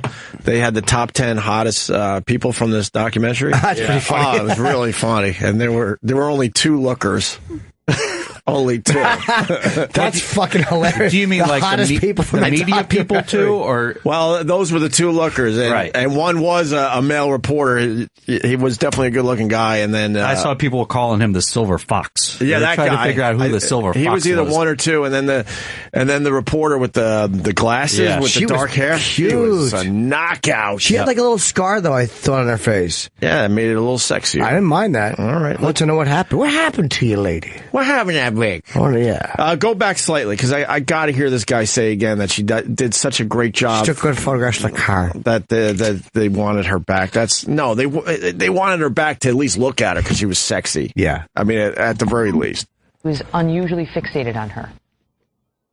No, it doesn't. It suggests that she had done a good job photographing a car that the family had sold earlier, and now Stephen's sister was selling another car, and he thought she'd been a good photographer. What both the film and Mr. Kratz omit is that when Teresa called into Auto Traders that day, both of the Auto Traders employees who spoke with her said that she told them she was going to the Avery property, out on Avery Road. She knew exactly where she was going. No illusions about that, no concealment of that at all. The fact that he tried to protect his privacy with 2 Star 67 calls, I think tells us nothing about who killed Teresa Hallbach. What about the sweat? And indeed, the last call from his phone. I'm going to wasn't carry a my Star apology. I'm going to 67 carry you call. over because we're short on time. So I'll try to get another Sure, question and I'll carry you sure. over. But what about that? You heard the prosecutor say that his sweat was under the hood of her car. What was that doing there? Because cops can't plant sweat evidence. There was no evidence of sweat. There was evidence of DNA transferred, Stephen Avery's DNA. The sweat idea is just Mr. Kratz's theory and never has been anything more than that. The DNA from Stephen Avery could have been transferred under that hood any number of ways. Any surface that had his DNA, his skin, or a DCI agent's glove, as he testified, could have transferred that DNA to the underside of the hood. It's really much less powerful evidence than the blood would have been for the prosecution. Okay. I have several more questions for you, and I appreciate you giving us this time. We'll be right back again with the attorney for Steve Avery. They never addressed how the blood vial was tampered with. Yes, we were talking about that yesterday because that was a huge part. That's a major thing. That was like, let's say he committed the crime. Yeah. They couldn't pin it on him. Yeah. But somebody planted blood evidence. Yeah. So and there go was free? There was a hole in the vial, and the seal was broken. Right. That was a big and reveal. Taped up. And retaped up. Taped up. So the defense was so excited, but they never explained why that would happen. How's the blood not dry up with a fucking hole in the top? I don't know. Yeah, I don't know. It's a good point. But why wasn't that ever explained by anybody? Because I would love to know why that could possibly be if it wasn't being used to get some of the blood out and plant evidence. Right. I don't get it either. But that's one point I would love for someone to, explain out there on the internet. Well, there's one thing I hope she asked him too. It was something. Oh shit! I don't remember. All right, let's see where she goes. Oh, for Pete's sake! It's only like 2 more minutes. This is fascinating. Yeah, I didn't know he was on Megyn Dean Kelly Strang last is night. back with me now, former attorney for Stephen Avery. Dean, thank you. So, the prosecutor said the reason that there wasn't blood all over that garage where they allegedly stabbed and shot this woman is because they cleaned it up with bleach. Your thoughts on that? Stephen Avery can be accused of being a lot of things, but a really good housekeeper doesn't make the list. But what if you've just committed a murder? And he said that Brendan, the nephew, had bleach all over his jeans, which was turned over. I have no idea when the bleach got on the jeans. I can't imagine, especially where, as I recall, there was deer blood left in the garage, that all traces of human blood would have been removed from that garage by anybody, let alone Stephen Avery and Brenda Dassey. Do you think the documentary does the prosecution side justice? Because the one thing that jumped out, and this is maybe a small detail in the overall, but they talk about Stephen's history of animal abuse and allow his claim, when he was much younger, that he, I hope the viewers will pardon the description, but that he burned a cat. Hold on, can you pause for a second? Yeah. I like Megyn Kelly. Yeah. I hope the viewers will pardon the description. I know. You've just been talking about a woman who was raped and shackled. Right. Like, are we that fucking sensitive about animals? But the cat is too far now? Maybe she's a cat lover. But you understand, you were just talking about a woman who was shackled and raped and then shot. And mutilated. The word mutilated was used, rape was used, burned alive. And then, not burned alive, but burned. Burned, body parts moved to burn to the pits. Right. But... pardon the description, burn the cat. Fucking stop it. That is weird. God almighty, what a weird country we live in. We're willing to accept everything, but not cat abuse. Look, I don't like cat abuse. I happen to pet cats. There you have it. But fucking Christ, I hope the viewer will pardon the description. Good. This woman, they fucking kicked her in the cunt. Excuse my description. Somebody yelled at their parrot. Yeah. I hope that doesn't upset anybody. Jesus Christ. Very good observation. Silly goose. All right, let's get back to this. He suggests it was an accident. He threw it and it fell into the fire. And the truth is, he poured oil all over a cat and set it on fire. And so the question is whether this accurately represents his side. I mean, the prosecution side. Well, Mr. Kratz has been very vocal in the last couple of weeks about complaining essentially that everything he said in 240 hours of evidence over 6 weeks of trial didn't make it into 3 or 4 hours devoted in a film to this movie. But the fact is that his best arguments, his best evidence made it. And indeed, claims that he made that weren't evidence made it into this film. Well, it has gotten so much attention. People are so fired up about it on the petitions. And we appreciate you giving us your time tonight, sir. All the best to you. We'll be right back. Happy. She did a very good job. Awesome interview, and except for that stupid cat, aside, and he was good too. I think she thinks Stephen Avery did it. Yeah. So she knows he did it. She knows. She knows in her bones. Yeah, and she acknowledged that the police were awful in this case, and they were. That fucking Lank is creepy. Yeah. The other one with the fucking glasses who called. Oh, the license. They should have asked the prosecutor calling him the license. That was just too many too. questions. Yeah. Calling in the license plate. Yeah. All right, we should take a break. We're a little late here. Voss is in studio today. A little later, we got David Cross, right? Yes, David's in at 9:30. Okay. And he's promoting, he has an IFC show, which I think airs tonight at 10 o'clock. Okay. Todd Margaret. Tomorrow. Is it tomorrow? Oh, okay. Tomorrow at 10. Tell people where I'll be. You've already said it 10 times. Yes. It's Helium down there in Philly. This weekend, Wednesday through Saturday in Philly. Yes. Next weekend, Bananas. Weekend, Harrisburg Comedy Zone. Oh, why didn't you say so? and then Florida the week after that. And we got the Patrice benefit this month, the 26th. I'll be in Alabama this weekend and then Tampa the weekend after. Are you doing the benefit this year? Yeah. What did you just find? Well, the young lady with the glasses. Yeah. While we were watching that tape, I was looking. What's her name? Like Anjanette Levy or something? Yes, exactly. I just read it. Yeah. Not only that, but I looked her up on Twitter, and for some reason, she follows me. So that's what? Not bad. Okay, yeah, but here's the thing: how many people does she follow? I'm going to guess it's over 7,000. 2,160. All right. She follows a lot. I mean, it is a lot. Why is she following you? Apparently, she was. What do you know about this David case? Letterman fan? What's her follows name? a bunch of people from David Letterman. Oh, Anjanette Levy. All right. Can you find the hot list from Bro Bible for after the break? Do you want me to try to get her on the phone? Yeah, we I want to should. talk to her because she follows me too. Does she? No, I just wanted to rob you of your moment. All right. She follows Eric Stengel. Yep. Yeah, I'll DM her, see if we can get her. Yeah, Let me just see if I can, How about we DP her? Everyone talking about making a murderer. I got a text The from whole some country. girl in L.A. just chatting about something. Yeah. And she's like, you watching Making a Murder? Like, it's the whole country, which I was saying on the break.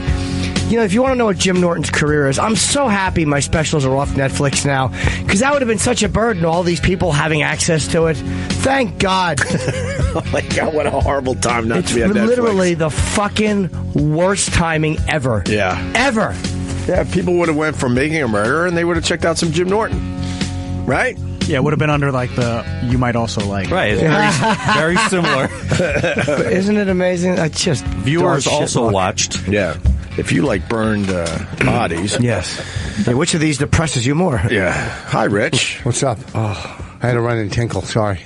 You're paranoid. We were talking about you, aren't you? No, I don't give a fuck. You sure you don't? Ooh. No, I'm tired. I'm tired of these fucking followers. This guy tweets, Shut up, you don't know about guns. I didn't say, I was asking questions about guns. They're just so dumb. They're fucking so negative and dumb. You're getting blocked. I don't give a fuck. I don't even care about Twitter. I'll just fucking erase the whole account. Wait, why would you delete your account? Just block the guy and move on. I did block him. Who cares about him? Fuck you him. did have a lot to say about guns at the top of the show. You did, Rich. You're a fucking Gary Gunslinger. What did I say? You had a lot to say. Oh, guns are shooting everything, and the whole place has a bunch of guns. What did I say that wasn't a question or... You said all the guns should be confiscated. Yeah. And everything should be illegal. I said that, yes. No, I didn't. You said white people should only have guns. What's that? Remember you said white people are the other ones who should have guns. No, I said jobs. Oh.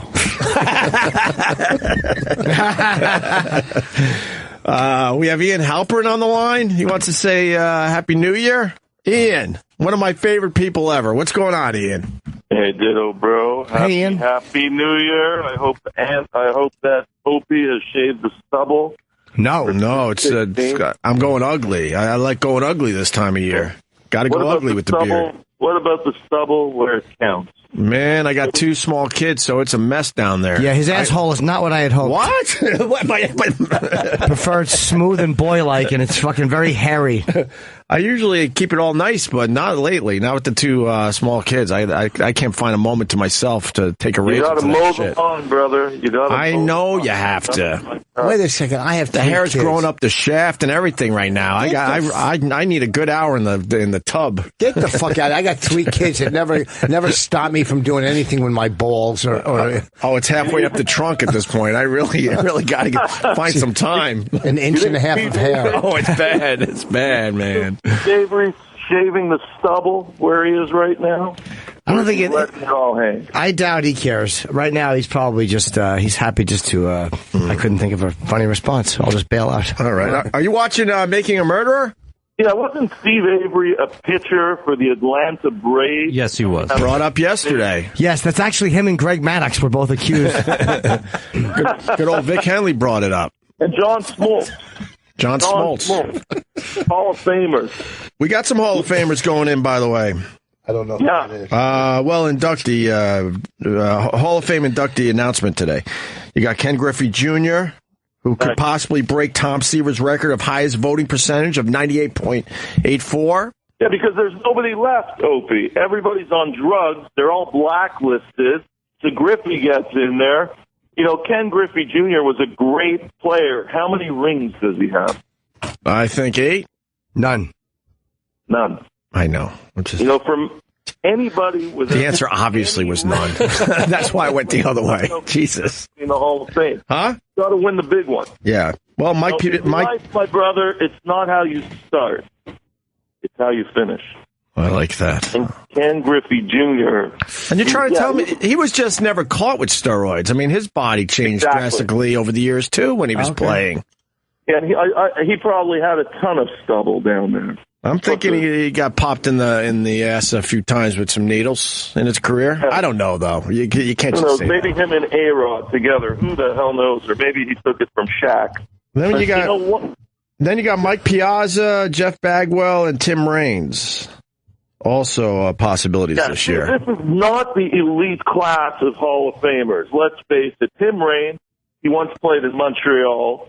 I mean, the guy was on cocaine. Nice. He became a good player later on. He even played for the Yankees, the White Sox. I believe he won a World Series with the Yankees, but he was finished by the time he got to New York. But all the good players, Barry Bonds is back in baseball as a hitting instructor, but he's not going into the Hall of Fame. And look, face it, steroids, no steroids. You know, you could pump all the juice you want into Jimmy. Is he going to hit it out of Yankee Stadium? Yes, I will. I think little Jimmy could muster one out. Right now, I go about 390, and I always get caught at the warning track. But you give me a little juice, and I think I'm an upper decker. He's had a lot of juice pumped in him. Nothing. Jizz? Well, hold on, That's Uncle a jizz Rich. Joke, right? Jizz joke? Yeah. Okay. Well, I'm sorry. Just acknowledging you had a jizz joke. Let me put David and Philly on. A lot of Ian Halpern fans when Ian calls our show. Go ahead, David and Philly.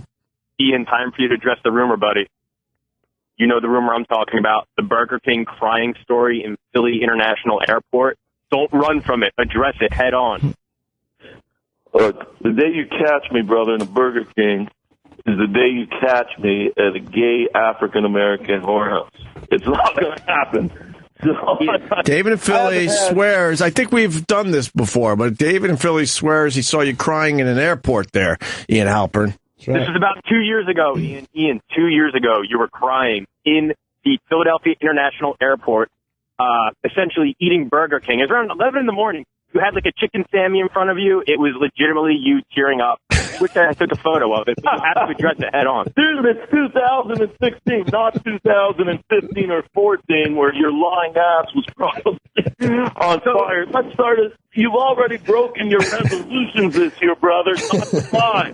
So let's get the fucking facts straight here with His Highness on Opie and Jimmy show. I have not eaten Burger King probably since I was fucking circumcised, you douche. When was that? Instead of just saying no, you're defending essentially what year it was and if you've eaten Burger King. Get me a Dr. Pepper, Opie. I need something here, or get me some cold pressed juice, because Burger King, with all due respect to the franchise, which I believe is almost moribund today, it's dead. Because fast food, I hate to break it to Ronald McDonald, Burger King, Wendy's, or the Colonel. I love the Colonel because he never gave out the recipe. I love the Colonel. I'm with you with the Colonel. Maybe, Ian, you just happened to be near the Burger King when you broke down like a little girl. Well, maybe I cried. I love to cry. Okay. I got to say that. When was the last time? What was the last thing you cried over? Where you had a good cry? A broken heart. Oh. Broken heart. But this might have been that time, guys. Ian, you just got to... I don't know if you need to have, like, a publicist cover your tracks on this, but this story has legs. David, what kind of crying was it? Was it all out bawling? No, it was like sniffles with, like, red eyes. Not bawling, but it was enough where you knew he was upset. Wow. All right, he's not Philadelphia. The only time I've been to Philadelphia, I believe, correct me if I travel a lot, I was just in Philadelphia about maybe 3-4 weeks ago. I was passing, because it's a big airport there to do transit, and I was going to Quebec City. Okay. But, hey, Philly hates Canadians. If David loves that story, it's 2016, and if he gets off on it, you know what, David, all due respect, whatever you say. All right, David, he's not going to admit it again here on our show. All right, thanks, David. His Highness is denying it. He's denying it. Ian, what else you got going on in the celebrity world? You got any gossip for us? Hey, wait, did you come to us and say there was an HIV positive A-list celebrity a while ago? I think he did.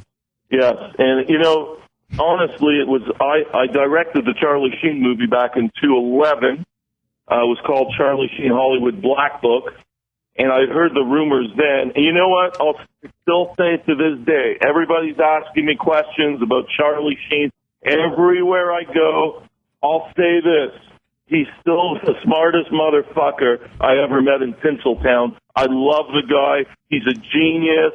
People only wish they'd live one fucking day, one fucking minute, one fucking hour the way Charlie Sheen's lived the last 30, 40 years. Well, can we pick that minute? Yeah, exactly. I want to be able to pick that minute, though. I know which one I'd edit out. Yeah, exactly. I'm putting a rubber on. Yeah, I'd edit out the one where you go ahead, fill me. I don't want a random minute. I got to pick my own minutes. Hey, you know what, Opie? Yes, sir. You've lived the life, brother. It seems like a nice guy. I don't know. Before you settle down, rumor is that you had it all. Nice. Now you're a father. Yes. Husband. Yes. You've lived the life, bro. Yes. Life. Thank you. Anything else for the new year, Ian? For the new year, I'm just into the Steve Avery thing, and I want to ask you guys, okay, the panel here, innocent or guilty? And I think this is all about the seizing the land conspiracy theory. I think he's innocent of the second one, but guilty of the first one that he went to jail for. I'm a little off step. Jimmy, you're probably right. I thought he got fucked, but then, fishing around the internet the last, about a week now, I think, it's the only thing he might have done it. There's a TMZ thing coming out where he had mentioned maybe his brothers did it, but again, there's too much of his DNA. Yeah. What about this whole conspiracy theory about the 40-acre property, and they wanted to, it had some sort of significance, be it agriculture or maybe geological. You buy into that? No, because the whole family didn't lose the property. They still own it. You're mixing up two stories. You're talking about the militia now, right? Yeah. Oh, were you joking or serious? I didn't catch it. No, I think I caught him. I think I don't think he's up on his current events. No, I don't think he was kidding. I don't know if he was joking. You never know with this guy. You never know. But no, there's a gravel pit mine nearby. Avery's property, they say, has some sort of significance, and that's why they're saying he was set up. Okay. All right, Ian. Well, Happy New Year. Hey, Happy New Year, brothers. All the best. Yeah, come see us soon. You're one of my favorite people. Huh? I have a book coming out in April. Oh, I'll be there. What's the name of the book? You really want to know? Yes, of course. Who's We're it trying to about? help you out. Yeah. It's about.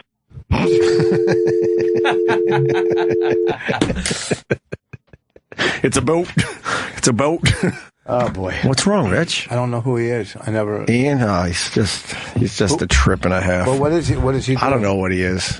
What do you mean? I don't know. He does these really bad documentaries on celebrities and stuff, and he gets a little attention from them. Is that a good way to describe him, Travis? You're a fan of his as well. Yeah, but you know what? At the same time, he's always right. Yes, you're right. Like he's got the scoop on things. He doesn't get sued for anything that he puts out. Mm-hmm. And he's always right. He told you guys about Charlie Sheen how many years ago? He wouldn't say his name though. But he was too scared to say his name. He knew that. He said a big A-lister has HIV in Hollywood. He's the best. I don't know how anybody is he a like gossip columnist? He's a little of everything. He plays the sax. He's His Highness Hollywood. He comes in here and he hires women to be his girlfriends. But we were on to him. He brings in guys that have accents in here, but not in the bathroom. Yeah, he's just fucking weird. The fans hate him. Really? Yes, they fucking hate him in general. Why do they hate him? Usually they take him on. I guess they're a little tired this morning. They usually call up immediately and just take him on. I don't know, because he's very confident. He's very sure of himself. I always enjoyed him when he would call in. Yeah. What's this TMZ story that's popping? He's saying that maybe his brothers did it, like one of his brothers. Stephen Avery from jail. My brothers may have killed Teresa Halbach. Yeah, he said one of them had a history of domestic violence and like choked his wife before having sex with her. But I guess he said this in 2009. That would be the same DNA too, wouldn't it? No, I don't think so. I think you can test family DNA, but I don't think it's the exact same DNA. No.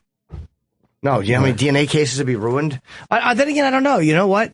They were saying the OJ case, it could have been one of his sons. Mm-hmm. With the DNA. I shouldn't say I don't know the answer to that. Yeah, I don't know. But maybe it's different, but similar. But finding that key after the 7th time, that's fucking weird too. Terrible. But did a family member actually have that key and decide, oh fuck, I'm going to plant this in, Stephen Avery's trailer? Or did the cops just find it in the car there and decide to put it somewhere? Exactly. Who knows? And to tie him and not the rest of the family. And it's wiped of all DNA except Stephen Avery's. That's weird. There's so much weird shit in this thing. Now I don't think he did it. Every 15 minutes I change my mind. There's just too much here. You want to do the hot list? Sure. Yeah. This is the hot list that I think it was Bro Bible yesterday. This made me laugh pretty good. Someone tweeted this to me, and I thank you for that. I retweeted you, I believe. Ranking the 10 most attractive people and making a murderer. We'll tweet this out today on our show account, Opie and Jimmy.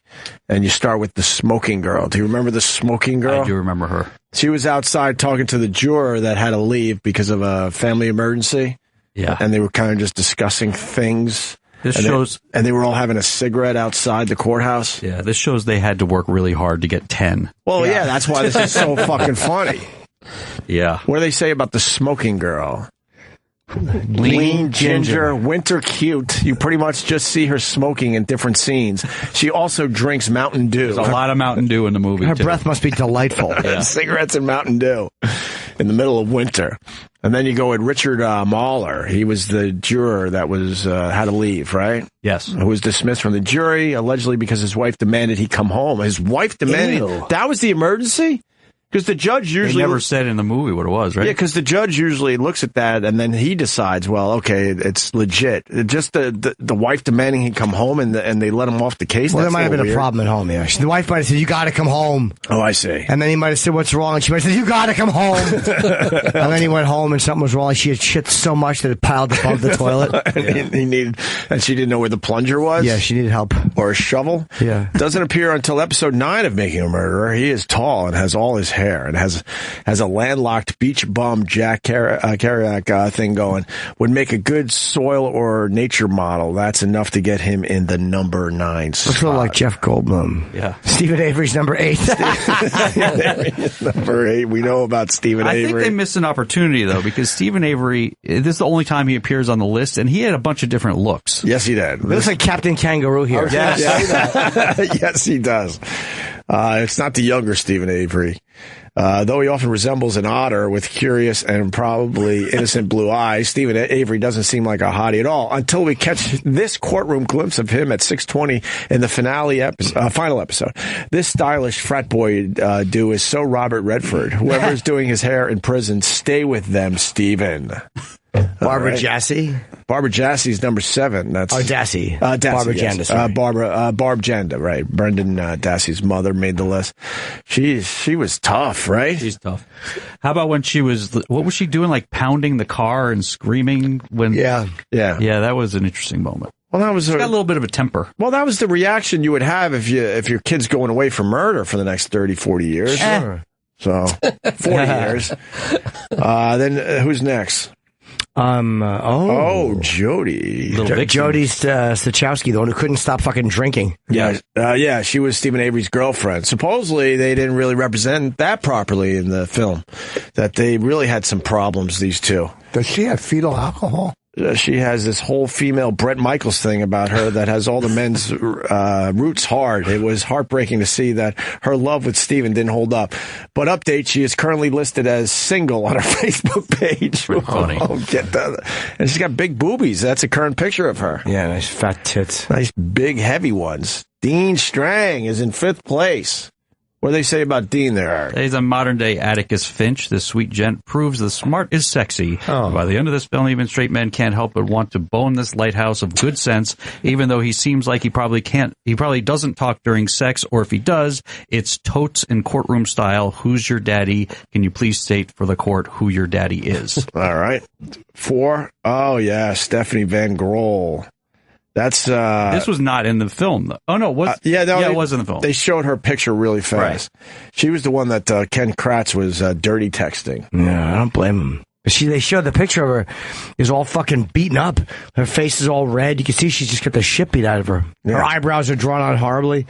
But that was when the DA got in trouble. Yeah, and she's in 4th place, looking all beat up. That's how ugly these people are in this film, I guess. Ryan Hilligus. That's the ex-boyfriend, right? Yep. Yeah. He was a little strange in the film. He's a paler Lance Armstrong with a beady, sexy look in his eyes. He kind of has that Puxatawny Phil thing happening. Let's be honest. The theory that he may have done it makes him even hotter. Jesus. Ryan Today. And then he got Ryan Today. He's all happy because there's a deer. A deer in the background of his selfie. And then here you go, Aaron Keller. What do they call him? The Silver Fox? Way too good looking for this documentary, it says. And for the state of Wisconsin in general. That's all you need to know about this guy. He's a reporter, right? For NBC 26 in Green Bay? Yep. All right. And finally, yes, that's the one that follows you. Did you DM her? I did. We're waiting to hear. What's her name? Anjanette? Anjanette Levy. Anjanette Levy. She was the one with the library glasses and the brown hair. Yeah. With striking looks and striking questions. She made a lot of men pause their binge watching to deliberate themselves. All right. Relax when you're writing. Just show her. What does she look today? This is her Twitter picture. Yeah, she looks all right today. Not as good. But again, it's 10. You see the little scar on the neck there? Yeah. Oh, I didn't see that. That's a big ass scar. Yeah. All the way up the side of her face. That's gotta suck. You finally get some fame, and it's 10 years ago when you were really hot. Yeah. Then the first thing some jerk off on the radio says is she has a scar. I didn't mean it. Yeah. All right. We'll tweet that out. What else is going on, Rich, as you check your phone? Why are you checking your phone? We're in the middle of doing something. I'm looking at her. I'm trying to find her Twitter thing. Oh, to see if she follows you? Find the bitch's name. She follows me. I did check. She follows me. All right. Well, did you DM her too? No. She's. What is she going to have to add to this whole thing? I haven't seen the thing yet. She so saw I didn't DM everything. her. You didn't see the documentary? No. Every time I did, there was some child thing in my house going on, and I couldn't. Boy. I hear you. Can I tell one story very quickly? Oh no! With very quickly being the operative term. So you mentioned Captain Kangaroo. I did. So when I was young, my dad, he was a doctor, and he would make rounds on Sundays at the hospital. My dad sometimes would bring us along and leave us in like the waiting room or whatever in the emergency room. And one day, Captain Kangaroo had a massive heart attack, and I was a little kid, a big fan of Captain Kangaroo, and they wheeled him past me, going like, no. Yes. Wheeled him away. Wheeled who past you? Captain Kangaroo. I just wanted to hear you say Captain again. If you say Captain again like you're fucking 3 years old, I'll smash your face. Captain Kangaroo? You should say that it's Captain Kangaroo. Not when you're a little kid. Who's your favorite group? Captain Tennille? You should say that. Oh, sorry. Sorry. I got excited too. You should say that with a lisp. Captain you're so S. Captain Kangaroo. Captain Kangaroo. Captain Kangaroo. But I was a little kid. And they wheeled him past. He was pale and screaming in pain that he was dying. And what happened? Well, he eventually came back on TV like a year later, and he was very quiet and subdued, and then retired soon after. No.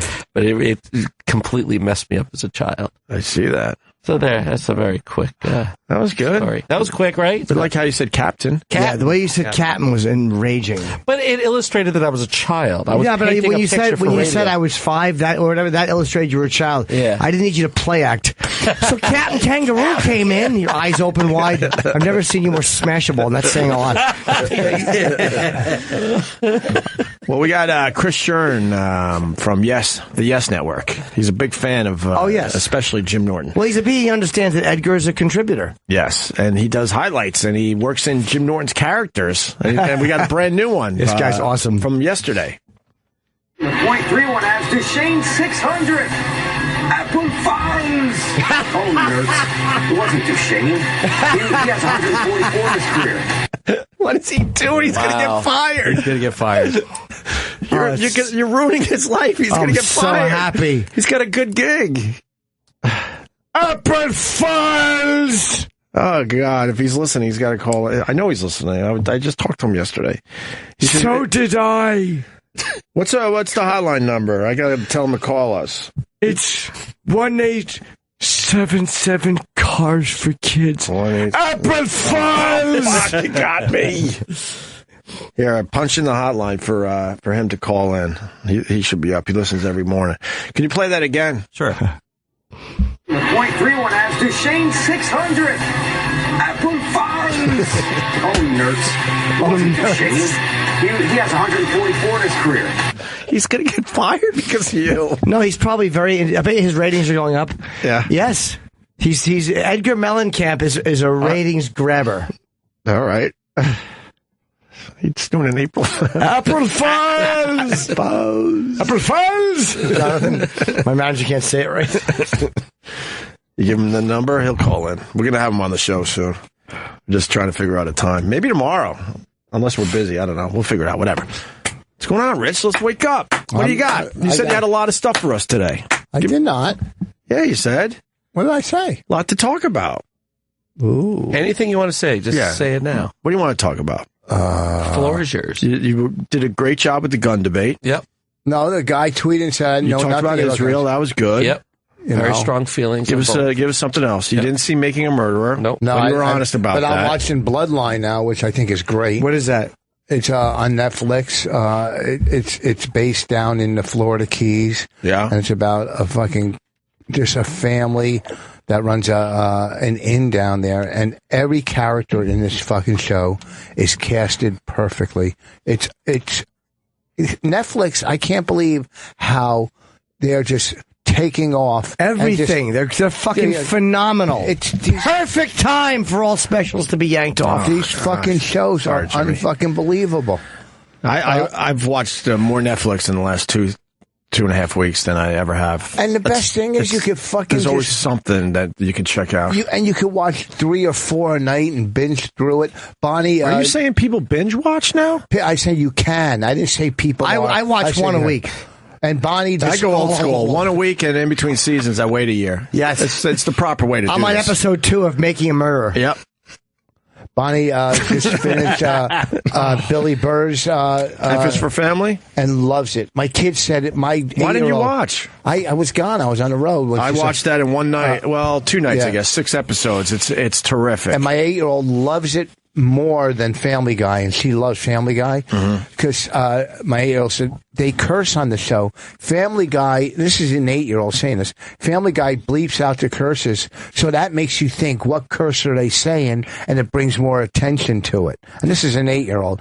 Did you let her watch every second of it? Of what? Because my little one, my 3-year-old, was watching with us, and I'm like, it's a cartoon, fuck it. Until young Bill Burr was under the bed as his parents are fucking, and they have a cartoon shot of just his hairy balls and asshole that he looks up to see his own dad's hairy, ball bag and ass. And that's when I was like, maybe we should put on some Peppa Pig for the kid. Well, see, I don't know how much Bonnie let her see. It's kind of graphic at times. I don't know, but Bonnie is raving about it. Bonnie said to my daughter the other day, my daughter goes... Enough about Bonnie. What do you think? I'm saying about Let's talk about you and what you're raving about. I didn't see it. But how about things you are seeing, like Bloodline? I just said fucking Bloodline. Okay. No one has seen it here, so we can't discuss it. So tell us about it. I just told you about it. It's about a family in... We're not bad people, but we did a bad thing. Who? That's the show. That's the slug line for your show that you love. I'm sorry, I didn't look at the CD cover when I watched it. I'm sorry, I'm watching it on Netflix. but your answer was who? No, I didn't see. It's right there. You're right. They do say that in one of the episodes. Okay.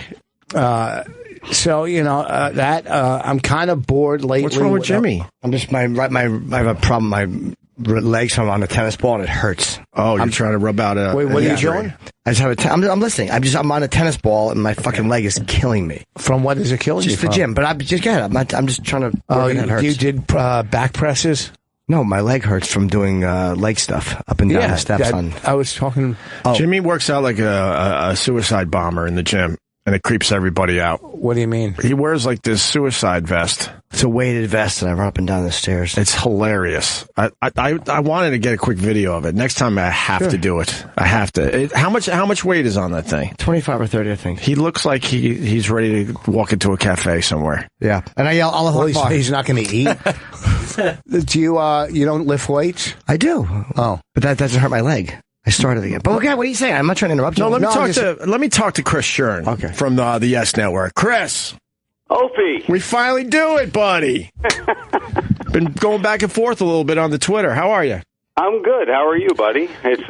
You're going to get fired. What are you doing? I mean, we all love that you're working in Jim Norton characters to your highlights, but only some of them. Only, yeah. Well, we got to draw the line somewhere, Jimmy. Just stop implying that I'm going to get fired. Okay. Yeah, you will. All right, I'll shut up. But you will. I think you got to take the hit on that one, Opie. Oh, yeah. Yeah, you won't get fired. But when you do get fired, we'll try to help you out over here. Sure, Eric. Yep. So, has anyone noticed at the Yes Network? Are they starting to notice that the highlights are a bit strange? Oh, there's fans. There's fans of the show there. It's not just me. Oh, okay, so, good. And it's all done in good fun. Sure. And the characters that Jimmy provides are awesome. Thank you. I have my 3-year-old walking around the house. It doesn't come out April Fouls.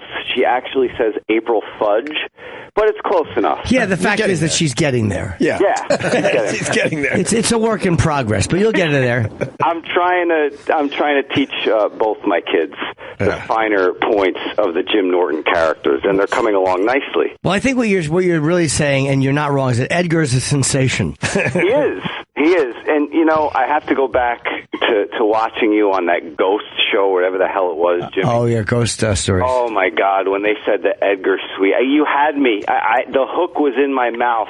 You were reeling me in, and I said, oh, no, he didn't. Thank you. Yeah, you did. Yeah, I couldn't. I was afraid I was going to laugh when I was doing that. Like, if I did too much, like Chip, like if I did the voice, I would have laughed. And I didn't want them Googling Chip Chipperson and realizing, oh, okay, this idiot's, and then not airing it. So I figured Edgar was a bit more under the radar, although we all agree he shouldn't be under the radar. Yeah, he should be out there in the mainstream a lot more because he's freaking hysterical. Now, he's getting there, you know. He's got like 17,000 Twitter followers, and he's working his way up in the world. I think Edgar has lain dormant too long. Lain dormant. Yeah, and you know, every time I write my highlights in the morning, the little score in the bottom of the screen at the end of the highlight, it's called a chip score. Oh, very nice. Every time I see chip score, I just sit there at my computer going, what's that? So good. This is the inner monologue I have with myself. You're ruining this guy. Yeah, Chip is a real, Chip is a cancer. He just gets in there and he doesn't go anywhere. He just stays and he festers. And Voss, I was going to come see you in Westport, man. I dropped the ball. I wanted to see you in Florentine. Oh, yeah, that was fun, man. Yeah, and I dropped the ball. So I'm going to have to see all you guys this year at some point. You come in and do a little radio with us soon, Chris. What's the big sports story today? The big sports story? I guess the Hall of Fame. Yeah, that, and the Rangers actually won a game for a change. Boo! I'm sorry. Yeah, I bleed blue. The Giants and Tom Coughlin, you know, I had a lot to say about that. Well, what do you have to say about that? A lot of people are thinking, it's really not his fault, and he's a great coach and a great guy. And yeah, I think everything was said he handled it the right way at the press conference yesterday, the way you would think Tom Coughlin would handle something like that. He's been military-like his entire coaching career, and, you know, he brought Eli Manning to tears yesterday in that press conference when he was saying it wasn't him, it was, you know, it's on everybody. But it wasn't Tom Coughlin's fault. Eli Manning was crying. He probably had an onion. No, yeah, exactly. Probably had a fucking onion. Fucking crocodile tears. Eli Manning and Obama carrying around onions. Oh, stop. That guy has 2 Super Bowl MVPs, and he beat the Patriots twice. Yeah. No one could take that away from him. One was a very lucky win. This week is a big golf tournament in Hawaii where all the winners from last year play. That's a big sports story. It's not? I'm sorry. It's a big golf tournament. It's the first one. Eddie Murray bought Hubba Bubba is a bigger sports story than what you just said. No, it isn't. Wait, I know it isn't. There's more golf. There's more golf. What's your big sports story? Yes, there's more golf fans in this country than there are baseball fans. So what's the big sports story? That all the winners from last year are playing this week. It's the first big tournament of the year. So it would be like opening day for football in Hawaii, right? Yeah. Do you guys hear that? Yes, I do. You're so old, Rich. Pete has walked in. Pete Davidson is out Davidson. here. Hi, everybody. That's how your phone rings? I'll call you back. We're talking about a major guy from TV sound right effect now. Or the car crash. Or the sounds of chairs being pushed back and people filing out of a room. That would be the perfect ringtone. What? Oh, I got to go. Huh? Who called you on the air? Bonnie. She knows you're on the air. No, she doesn't know if we're taking a break. Okay. And what does she need to know? She goes on. What's she asking you? Probably how's it going? Who's in studio? How's Norton? You could do all that after the show. Tell her I didn't do it.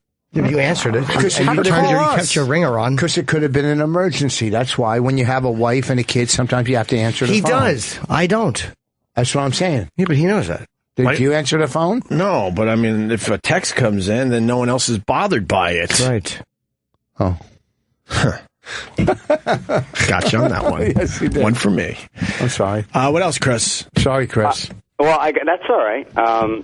Back to Coughlin just really quick. I don't want to bore everybody, but I just think Jerry Reese, the general manager, and he said, you know, he spoke out of both sides of his face. He accepted accountability at the beginning of the press conference, and in the next sentence he says, everybody on the team is responsible for taking people in the draft and free agency. So he took responsibility, then he threw everybody under the bus. So I don't know. I just think it was wrong that Coughlin has to be the one that walks away and Reese gets a free pass. But that's just me. Who's going to coach the Giants next year? What's the rumor? What would make sense, because Eli Manning had his best season in his career across the board statistically with Ben McAdoo as the offensive coordinator, it would make sense to keep the coaching staff now without Coughlin in place. It would. I think between Coughlin, McAdoo, and Spagnuolo, the defensive coordinator, they squoze as much talent as they can out of these players that, after the injuries that happened to this team this year, and you can't make an excuse, everybody has injuries, but they squoze every ounce of talent out of these guys. They played for them every week, and you guys know the stat. There were 5 games that if they ended with 75 seconds left, the Giants would have won those games. They lost 5 games in the last 75 seconds, and they were the 32nd ranked defense in the league, and they could have had 11 or 12 wins. Man, that speaks volumes about the coaching. Yes. How many more bad years does Manning have before they cut him? Bad years. Yeah, he had a pretty good year. But I mean, no, it's still bad year. It's not considered a good year. If you don't go to the shut up. If you don't go to the playoffs, it's not considered a good year. That's not true. That's just. I think he had his second best year ever, right? Ever. He threw his most touchdowns. I don't know. I didn't year. follow it. Yeah, I just threw it out there. Jerk off. He threw the most touchdowns ever in his career. He had his best quarterback rating in his career. But you know what? Phone. The offensive line didn't come together till the end of the end of the year. They did get together and they did gel, but they had a lot of issues, a lot of injuries on the offensive line. Eli Manning has proven if you give that guy protection and you give him time, he will pick you apart. And Steve Spagnuolo, the defensive coordinator, his system works. It's the personnel. All right. The personnel. Do you think Steve Avery did it? You know what? Because of you guys, I sat down in my man cave, and my wife is probably, not too thrilled with me because I just locked myself downstairs and watched the first 5 episodes. 5 hours I sat in front of the TV while she watched the kids, cooked, and did everything else. Well, that's what a woman's supposed to do. Absolutely. I knew. While you I knew cracked I'd the whip tee it from up. downstairs. That's right. Give I me knew another I'd tee it up beer. and I'm Rich on would episode drive it 6. right down the middle of the fairway there. Exactly. The first, it's really a good documentary. After, I think it should have been done in 8 episodes, but it's well done. Absolutely. I got through the first 5, so I'm going into episode 6 today when I get home from work. But I gotta start writing my highlights, and I gotta see if I could get average Joe Jimmy into one of these highlights. Do you know what happens at the end of the documentary? I do not. No. Yeah, they're still in jail. Both of them. Thanks. They're both still in jail, and Stephen Avery. I mean, at this point, can't even get a lawyer. Hey, he exhausted everything on the Atlanta Braves. What do I know? I can't get a lawyer either. All right, Chris. Hey, guys. Thanks, man. I have to come sit in and hang out. That would be too surreal and too fun. Yeah, whatever you want. Yeah, absolutely. Thanks for the support. Hey, Jimmy, by the way, we're from the same county in New Jersey. Not that that means anything. But, are you from, where in Jersey? I'm from South River originally. Oh, okay, yeah. Okay. And I've supported you. I mean, I've had 2 really favorite comics my entire life, and one was the master, George Carlin, who I never missed an episode, and you because of where you're from, and I always support people from where I am, but you're funny as hell, dude, and that's why I kind of paint those homages to you when I do my highlights. So thank you very much. That's pretty cool. It's done out of love and out of respect. It's not done out of anything. No, I love it. Thank you, man. But I like the fact that you said my 2 favorite comics. One was a genius, and the other one had the right zip code. Yeah. Thanks a lot, dude. I appreciate it. Yeah, no problem, brother. Be good. All right, it's Chris Shern, yes, on Twitter, right? Oh, he's gone. Yeah. I think it's Chris. Yeah, he's Yes. a good egg. He's really good. He's working Jim Norton's characters to his highlights. It's pretty. That's pretty. Do that one one last time. All right, let me play one more time. This was from Chris yesterday. Sheeran Chris Sheeran, yes. Chris Sheeran, yes, on Twitter. Follow him. .31 adds Duchesne 600. Apple Farms. Oh, nerds. It wasn't Duchesne. So makes me so happy. That is awesome. Yeah, Man. Edgar's a fucking sensation. Welcome, Pete. How are you? Hey guys, What's going on? We kind of have to take a break, actually, but Oh, I would love you that. good though? I'm great. Yeah. are you Yeah, better? I'm fantastic. Oh, good, man. You You, like Pete and I fits. text once in a while. I keep text, up with him. we all text Pete. We Yeah. got to make sure he's all right. Make sure I'm alive. That's sort of why I text You you. know, trying to keep the train moving. You off Twitter? I'm off. Do you regret it or no? No, I love it. Oh, you do? Yeah. Well, Michael J. Both guys messing up. I don't have to read people's bullshit. Why did you go off Twitter? What was the final straw? It was more just like people I knew that like if I didn't follow them, they would be mad, and then like I don't want to read your shit. Right. A lot of people say stupid, like friends, like they say dumb stuff. So I just, I like Instagram better now. I love Instagram. I'm officially a girl. No, you and me both. I love it. Oh yeah, Jimmy. I tweeted I Instagrammed my lunch yesterday with the filter. People said that was a good one. You had a very nice New Year's video of you smiling. Oh, I should do more of those. You should do more of those, Jimmy. It really does just bring out the best. It just in me. brightens the mood. It certainly does. brightened up everyone's day. It does. That one in much. particular. There's an article in the paper today. Twitter wants to go from 140 characters to 10,000, I think. Oh, that sounds reasonable. That's great. Well, they feel like they have to do something. I mean, the stock's not really moving, and they're noticing that Instagram is kicking ass. Yeah, And it's so more they're simple. They're thinking about doing something drastic and going from 140 characters to 10,000. They will no, but they'll lose them if they go to 10,000 because it's just too much. You won't be able to follow people's feed. Fucking No, sellouts. it would be the same amount, but then it would be like a read more. Yeah. Oh, okay. You click and it says, if you want more, you just. Oh, people will ruin it. I say 140 to 150. How about a small jump? There's no need to go crazy. What do I know? It's just my take on it. Can I see Jimmy's video from New Year's Eve? Everybody's going to be This is cheered wonderful. up. It's pretty fantastic. You know, a lot of people have been asking me, what are your goals for 2016? And I just want to make really entertaining, fun to watch videos for people. But I don't know, just a Happy New Year to everybody. I'm looking forward to the. It just ends. It ends mid-word. It just ends. It's so great. Yeah, I just feel that's the tone I'm going to take this It's a year. good tone. Good It's tone. my to New Year have. goal. No more negativity. All right. No more fucking manic depression. No more of it. It's time to chip her up. What's that? Is he being real? No. Are you being real? Yes, no more Yeah. wallowing in sadness and self-loathing. It's self-loathing. Are you quitting the business? No, I'm going to stay in the business and I'm going to be positive and fun. Nice. Rich Voss is at Helium down there in Philly starting tonight? You said Wednesday, right? Yeah, Wednesday through Saturday. Next week, Bananas, Hasbrook Heights. And Jimmy's going to Birmingham after tomorrow's show. I thought of Pete too because there was a Mike Tyson fucking busted his ass on a hoverboard. Hilarious video. I haven't seen it.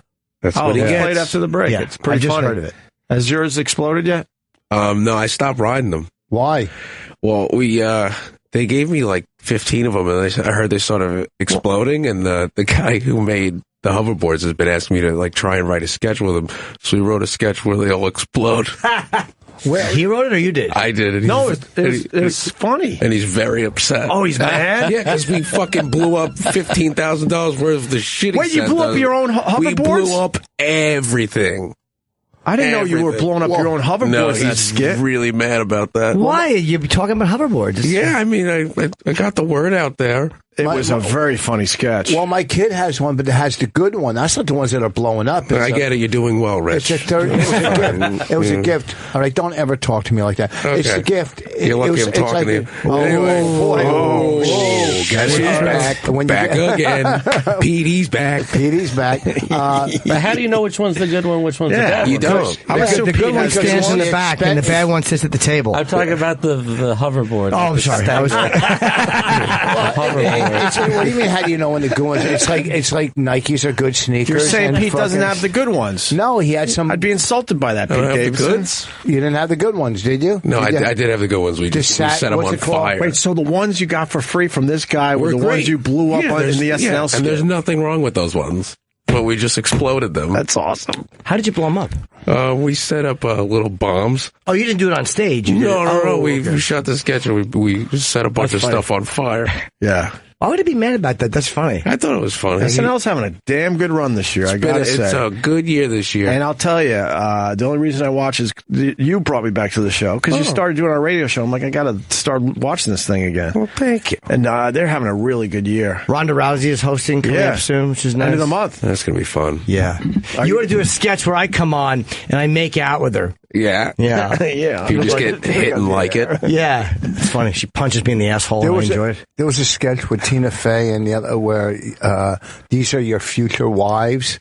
And Leslie just sitting there with her face. Her scowl. Yeah. It was so good. It was unbelievable. That was a great and sketch, she didn't too. say one fucking word. She's the best, man. All right. Leslie Jones? Yeah, she's great. very funny. She's really funny. Did we just tweet out the sketch that Pete Davidson's in, where he's blowing up hoverboards? Yeah, it was really good. All right, Opie and Jimmy on Twitter. Follow us. All the videos we talk about, we just tweet out to the people. Jimmy's going to be in Birmingham starting tomorrow night. Friday, Saturday only in Birmingham, and then Tampa next week. And Pete Davidson just hanging, getting ready to go back to SNL? Yeah, I got Arlington Draft House this weekend, Friday, Saturday. Where is that? That's Virginia. That's like Virginia, D.C. And we just added a third show Saturday at 4 p.m. What? I know. That's weird, isn't it? It was their idea. It's when they have a movie. It's great, though. You'll love it. I bet you I it'll work. really like that place. Yeah. I bet you it'll work. I hope so. Yeah, Especially in winter. What time are your other shows? 7:30 and 9:30. Okay. And when is SNL back? Monday. We go back Monday with Kylo Ren. Huh? Who's that? Adam Driver. With the new Darth Vader. Oh, okay. Oh, jeez. All right. I'm not a geek. I don't know the names. Cool. All right. We'll be back. Dave Cross is coming in a little. Yep. David Cross will be here in about 15 minutes. Yeah. Stay there. Got a busy room. Rich Voss, Pete Davidson, and David Cross in a few minutes. Yeah, I don't know if David's here yet, but I Roland. saw him walk by. He's talking to somebody else right now. Oh, is he? Okay. Yeah, I saw him. He's got a big gray beard. He's growing it out. How are you, Rich? I'm pretty good. Just. How do you think you're doing today? No, nothing. I'm not really editing anything. I'm not taking You were away about to either. say I'm bored.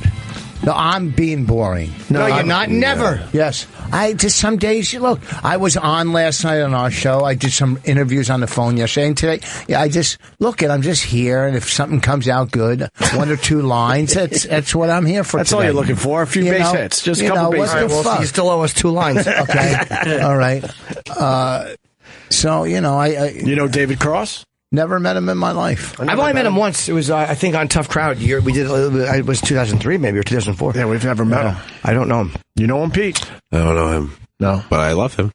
I think he's really funny. He's got a lot of successful shows he's been involved with, man. I mean, he was fucking hilarious on Arrested Development. That was a great show. That was so great. It was a wonderful show. 3 seasons were great. And then it tapered And off a then little they tried bit. to bring it back, and it was weird. I didn't watch it when it came back. Yeah, it wasn't bad. It was just not as good as the first 3. Yeah. What else? What else have you been up to, Pete? Nothing. We're just getting ready to shoot the special. Nice. At the end of March. And I said just trying to Where are you shooting?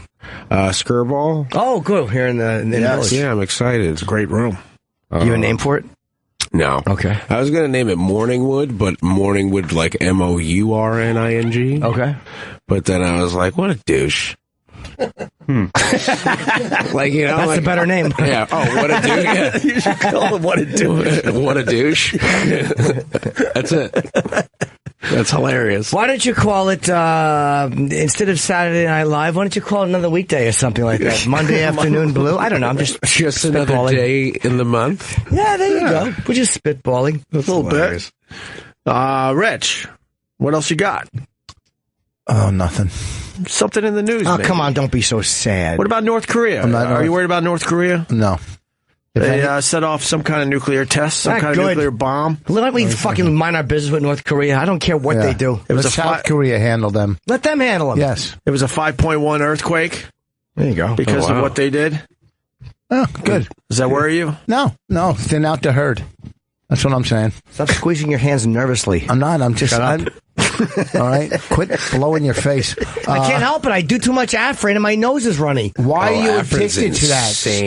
stuff? Because it's addicting and I have Because you bad can sinuses. smell the world. You Yes. first of all, you had your septum. Didn't you have that operated on? I did, but it didn't. It doesn't help with allergies. Like it's like the turbinates still swell up with allergies and stuff. What kind of allergies you got, Jimmy? I don't even know, dude. You got to get the exactly. That's why my nose works fine when you're around. You got to get a bunch of you got to get a bunch of pricks to see what you're allergic to. It's definitely not them. He knows. I was purposely saying that. Still gets me in the Hall of Fame. It doesn't get you in the Hall of Fame. You yelled it and shouted it like someone's uncle. I purposely And then you set it up clapped that like way. I did You it. did? It was supposed to be just very obvious, and you just let it be. Yeah, he was doing an obvious joke about like, you pricks, and you're like, wait a minute, that sounds like penis. All right, calm down. It doesn't make the funny mofos. Go ahead. Oh, that hurts. Hurts my soul.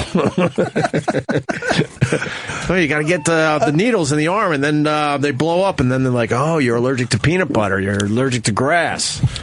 You never had the allergy test? Never, because I've had hay fever, but Hay fever. Hay fever. How old are you? Exactly. What do you take when you have a headache? Anacin? Fucking old man. I haven't heard the term hay fever in 20 years. Hay fever? Yeah, what no do one you call- says hay What fever is that? anymore. Huh? What is hay fever? It comes in the summer from ragweed and. I know. I think they just call it. They don't call it hay fever Yes. anymore. Who do you get it from? The milkman? That was a good joke. That was a good joke. You said that was? Yeah, back to the days when your milk was delivered. We're thinking you're that old. I am. We got milk delivered. Dude, I don't think I ever did. I probably missed that by a few years. Honestly, milk delivery. I think maybe when I feel like we had soda delivered too. Soda. Yeah, you get a case of soda delivered. Oh, That's just the Super Bowl. Yeah, we didn't have. What's soda. that? That's just how you get soda. Delivered? Yeah, you can get it delivered, or you can go to the store and get it yourself. No, you can't get it delivered now. Yes, you To can. your house? Fresh Direct. Yes, you can. No, Fresh I'm Direct, Costco, Walmart. Our supermarket delivers. Literally anything sends you soda. He's talking No, about. I'm talking those companies that would send you like a fucking. In the old 12 days, yeah, they would just put milk on your stoop every morning. Yeah. And he's saying they did the same thing with soda. I wonder why I got hay didn't know. fever. Because that's how we got our milk. You Yeah. mean if I would have went to the store and got it, I wouldn't have had hay Yeah, fever? when it was refrigerated and there was lights above it, and No, you it see was when it's dropped expired. off. No, listen to me, stupid. It was dropped off, and we called would you get stupid. it. We I would- know. I'm not listening to the rest of what he said because Okay. he said I was. That's right, Rich. Negativity gets you nowhere. If you want people to listen to you, Watch my start with- videos. Yeah, positive Jimmy is the best. Absolutely. Yeah. Hey, everything's gonna be okay. Hold on. don't tell- AIDS joke coming. No, not at all. Oh, I didn't even think of that. If you want people to listen to you, you can't start with listen up, stupid. I know, Rich. You're too No one's gonna negative. listen to Oh, you. I'm sorry. Oh, How about listen this? to you. I'm positive. You're not. This is not a positive place. Well, it is a positive place positive. now. And in a sea of positivity, negativity will rise to the bottom. That's right. We've changed around here, Rich. Maybe it's time for you to change That's a little right, bit. Rich. Leave that negativity outside the door. That's right. Okay. Leave all your That's problems right. outside and bring your joy in. That's right. I'm happy. So what do you got? By the way, milk. How did milk not spurl when it was on the fucking front step? That's a great question. I don't know. Would you have to just bring it in, or they leave it in ice? They were in boxes. No, But in boxes of ice, or they would Like- leave like it. And you cold would boxes. wake up and pick it up. It's like a newspaper. who drank Okay. that much milk? Did every milkman look like Burgess Meredith? That guy's awful. Everyone had fucking lactose farts. Yeah. 2%. Top 25 things vanishing from America. We don't have to do that. Yes. The white man. Reach Force. Sorry. That was negative. That was a bomb. Pete is on a prestigious list. Oh, I knew there was something I want to bring up. Oh, God, And yes. you got a tweet from The Rock. Yes. Not a tweet, Instagram. I He's off the Twitter. Instagrammed the tweet. I didn't think that was real at first. I'm like, what? Yeah. And then I looked. He has like 28 million followers or some crazy number. Yes, it does. It made me feel very good inside. This is the 30 under 30 from Forbes magazine. Yes. Pete Yeah. Davidson makes it. I made it. Pete Davidson 20. And who else on I that? can't Was it believe Michael only or somebody else? Oh, no, Gerard Carmichael. Yeah, my buddy Your Gerard's buddy on Gerard. that. Pete Davidson is starring where many of the best comedians do on Saturday Night Live. The youngest member of the cast has polished his chops in both sketch and stand-up, as seen during last year's Comedy Central roast of Justin Bieber. That's pretty cool. Who Yeah, else that's is on good, the man. list? Abby Elliott? Boyega from Star Wars. A couple of the. Who's Corey Hawkins? He's played Dr. Dre. Okay. In There's Straight Gerard. Outta Compton. How many Gerard comics? Carmichael. Gerard Carmichael and we had him on once. He's me, funny. Gerard, and Abby Elliott. Brie Larson's on the list. Brie Larson, she's a great actress. I don't know Brie Larson. Dakota Johnson. Dakota's a sexy name. That's a younger girl's name, though. There's no one over 72 named Dakota. Dakota. She is sexy, though. Where'd you meet Dakota? Oh, to sit in. Daisy Ridley. I like Daisy Ridley, even though I look like her. Where's Daisy Ridley? Kind of look like Daisy Ridley. I do. Kind of do. I look like a really hot lesbian. Is she gay? No, I'm just saying I look like a really hot lesbian. Girls, yeah. You got to shave down, and then we could see if that's true. Who else is on the list? Lily Singh, of course, but I predicted her last year. You did? Yep. Congratulations. Alicia Vikander. Anthony Ramos is from Hamilton. He's really great. I don't know who most of them are. Zendaya, singer. Yeah, she's cool. I'm old. I don't know who the fuck she is. All right, who else? Quick. David Cross is going to be in here in a minute. That's it? You keep going back? That's it. It's 30. Where's number one? 30. I didn't see There's no, number one. It's not a ranking. Do they do power rankings? No, I don't think it's power. Well, you're number one here. Absolutely. Positivity. Positivity, Rich. Absolutely. How did that feel, Rich? It felt good. It Live felt on his good, like right? Pete. That's so nice, the number one, Except- considering you've been giving us number two. Do you know, Positivity for Jim Norton, too. do you know I called Rich once when I was 16 to do my internet radio show, and he told me to go fuck myself, and Did he really? hung up on me. Yeah, they kept bothering me. Him and some other guy. Yeah, Well, I texted. Somehow I got his number, and I texted him, and I said, "Hey, Rich, I'm doing an internet radio show. Would you like to do it?" And then he called in before I sent. No. First, you try to get me to work the club in Staten Island. Yes. And I go, who is this fucking guy? You go, I can get you into this club. Yeah. And then he called me, and then his co-host was rude, so I hung up. He was rude. So he didn't do your podcast? He didn't. No, do it. I called him. Yeah, I have a 10-second clip of me going, "Rich Voss, you're on," and he goes, "What is this?" And then my friend got mad because he's like, "What is this? Go fuck yourself. This is our show." And then he hung up. And then Rich hung up. David Cross in studio. Hey, David. Hi. I guess there was a problem when Pete Davidson was 16 and was trying to get Rich Voss on his podcast, and Rich Voss said, basically, go fuck yourself. It's fun to watch it. It's fun to watch like how far seriously. someone has come when you burned the bridge that many years ago. Yeah. I gave him a guest I don't spot. know anything. I just came into this late, but yeah, go fuck yourself. I told him. It's not me. I mean, yeah, go fuck. Turning to the left now. Go fuck yourself. Yeah, whose side are you on this one? It was only 6 years ago, by the way. Pete's only if somebody 22. woke you up and said, do my podcast, and they were rude and got you out of bed, you tell them to go fuck At themselves. 3 p.m.? I would. I'd have 3 it on a p.m. loop. He said it was at 3 p.m. Yeah, why you I had school, Rich. Why are you acting like it's fucking 9 in the morning? And he lost his father on 9/11. Yeah, how be can you nice. do that to a 16-year-old? Yeah, Jesus. I said yes to him. It was his co-host that was rude. Yeah. And I said, There's go never fuck a yourself. good Rich Voss story. I don't know if Rich said you guys have not met. I've never but there's met. not. You're My lucky, parents have David liked Cross. every comedian they've met. The only one they thought was a fucking piece of shit was the fucking Voss. You make the worst first impressions on Oh, people. yeah, well, guess what? You do. I love What you. am I supposed to fucking do? That's who I am. That was the only one they didn't like? The only one. They loved Otto. They loved Patrice. They loved Otto? I loved Otto. He used to stay at my house in my fucking dead grandmother's Otto bed. and George? Yeah. Oh my God. Yeah. And your folks liked them. They loved him. He used to. We Otto used to do was gigs. great. He would stay at my parents' house. I'd be in my room upstairs. I was fucking 30, and Otto would be in the basement where my grandmother used to live. Otto was one of the nicest guys when he Yeah. wasn't performing. Yeah, he was. Did you know him or Very only through caring. I reputation? didn't know. I just knew the legend. You know, Yeah. knew of him. Did you ever watch him perform? No, not live. I mean, I've seen plenty of stuff, but Yeah. It was always fun to go and watch, and like the crowd would laugh, like go crazy for 30 minutes, and then they would just be laughed out. It was really weird to watch somebody kill that hard for the first 30, and then after a while the crowd is just like fucking done. But he was one of those guys, as I understand it, that had the weird relationship with his puppet. Like it was a part of him, like he acted different. He needed George to. He did our show a lot, especially at WNEW. One time during commercial breaks, when no one was looking, I'd looked over at him, and the puppet was reading the newspaper, and I'm like, I know he's not doing. I know he's not doing that for us. I know it. He just knew that. I'm like, oh wow, what is this guy about? He would say to me things like, you know what George thought of today? And I'm like, oh, fuck, you know. And I worked with a ventriloquist on the road, Vince D'Antona, remember him? I love that. Yeah, Vince, by the way, who just died, was a guy in Vietnam. He was what they call a tunnel rat. He'd go into the tunnels and like look for, I guess, the North Vietnamese. So I heard developed that while he was doing that. And so he went into his room and he would take the dummies' clothes and put them in dresser drawer. not with his clothes, Right. separate clothes, like it was his kid. It's It a was bizarre fucking- relationship. Would you ever be a tunnel rat? I would go in for maybe 10 feet when no one could see me from the other side. I'd be a Canadian if I had the option. And I would hang out for 20 minutes, and then I would come out and go, yeah, man, I didn't see anything in there. How about the balls it would take to keep going? How about the dudes that hung out of helicopters with fucking machine guns? That's easier than getting in a way tunnel. easier. Yeah, exactly. You're flying think so? away. Yes. Yeah. Yes. Yeah, first of all, you're moving really fast. You're way above everybody, and you've got a massive gun. But you're hanging out of a fucking helicopter. It's not like you're not by your fingertips. No, I know.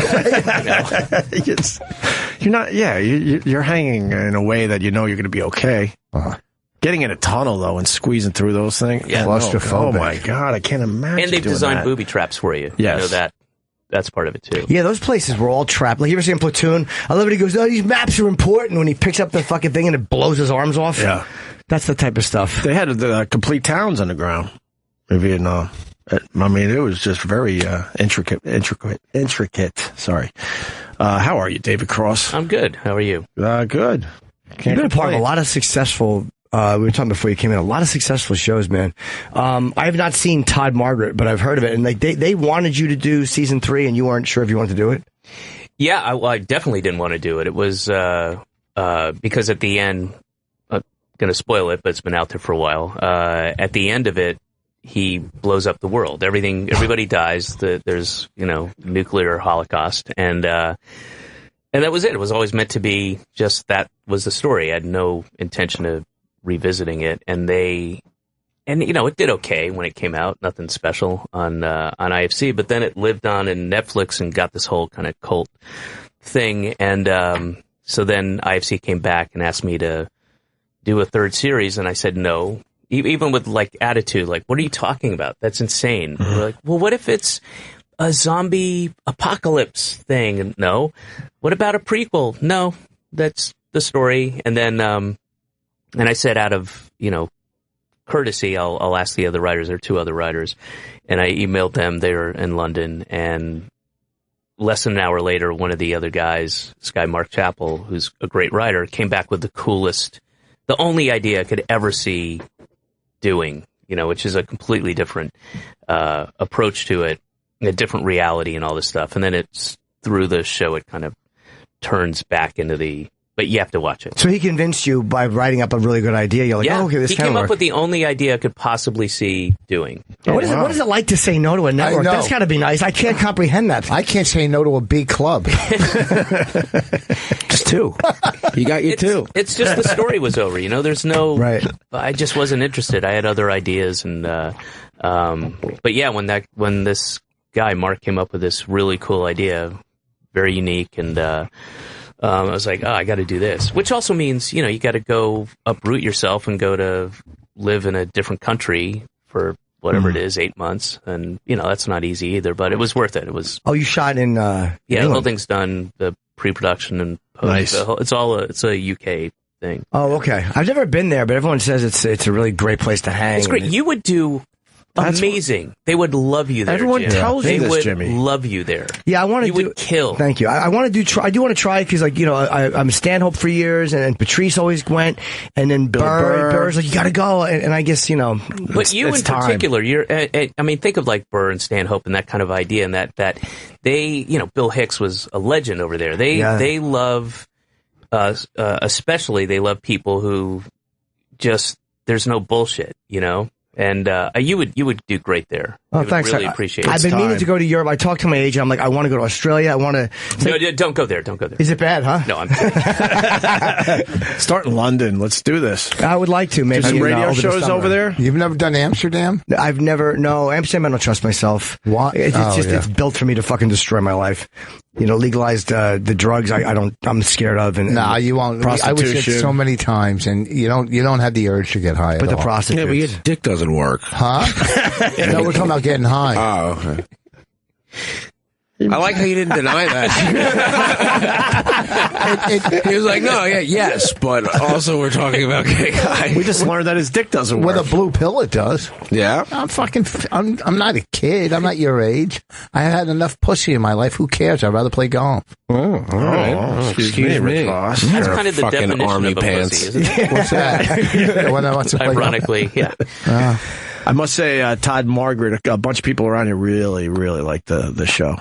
Oh, good. It's really like it. It's definitely the most polarizing, outside of my stand-up, the most polarizing thing I've done. Like there are very few people that are on the fence. They either love it or they hate it. Yeah. You know, it's one of those things. But good. I'm glad. Hopefully they'll like the new iteration. The name of the tour, by the way, is hilarious. It's called "Making America Great Again" with an exclamation point. I'm like, what a fucking great name for a tour to start now. What do you think of the Trump? You know, I think he's entertaining. I haven't really heard much of any really kind of practical ideas. I can see why he appeals to people, but I mean, it's just kind of clownish. And he's such a blatant narcissist in a way that, there's something going on here. There's like, this isn't just kind of minor narcissism. There's like a clinical problem here. He's all in with it. Yeah. But I mean, he's not dropping in the polls. They're starting to say, oh my God, this guy really could be I love it. The nominee. I do too. I think it's because what I like about him, it's not like you said, the policies, I can't really define any, and the ones he's mentioned aren't really feasible. Yeah. But it's like it's illegal for us to go out and shoot politicians.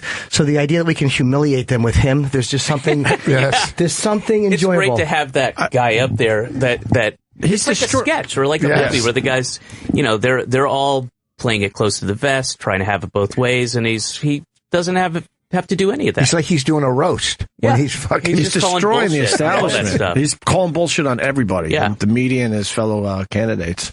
And that's what it'll be really interesting. I don't think this will happen, but if it's him versus Hillary, because he'll do the same thing, because she's got her own crazy problems and blatant bullshit surrounding her, and it'll be interesting to see how that plays out. Yeah, I don't think it'll happen, but and I don't think we ever go back the next election. And if Trump's out of the picture, these guys are going to do the same type of thing. They're just going to go at each other more instead of being polite and just talking in sound bites. Right? Bernie Sanders would win. Yeah, that probably won't happen. That's not going to happen. There's a huge machine behind Hillary Clinton. That is going to. I think it's hers. It's hers to lose, right? Yeah. I mean, if she's against Trump, it's not even going to be fucking close. Oh, who knows? They didn't even think Trump was going to get this far. Yeah. Well, You're I don't know you're anymore. saying Hillary will kill Trump? Well, they've been saying that for a while. They say for sure. The machine behind her is insane. It's huge. Well, but that machine was behind her, and then they dropped him for Obama. I mean, they were all on the Clinton bandwagon. Yeah, but she's got two people running against her, and one is barely, alive. Yeah, and it's basically her and Bernie Sanders, and Bernie Sanders is somebody, I mean, just if you look, line item sheet, like, I agree with 90% of him, and I agree with, 34% of her, but she's still gonna. Yeah, but as a Jew, there's no way a Jew's winning to begin for a while in this country. It's not going to happen.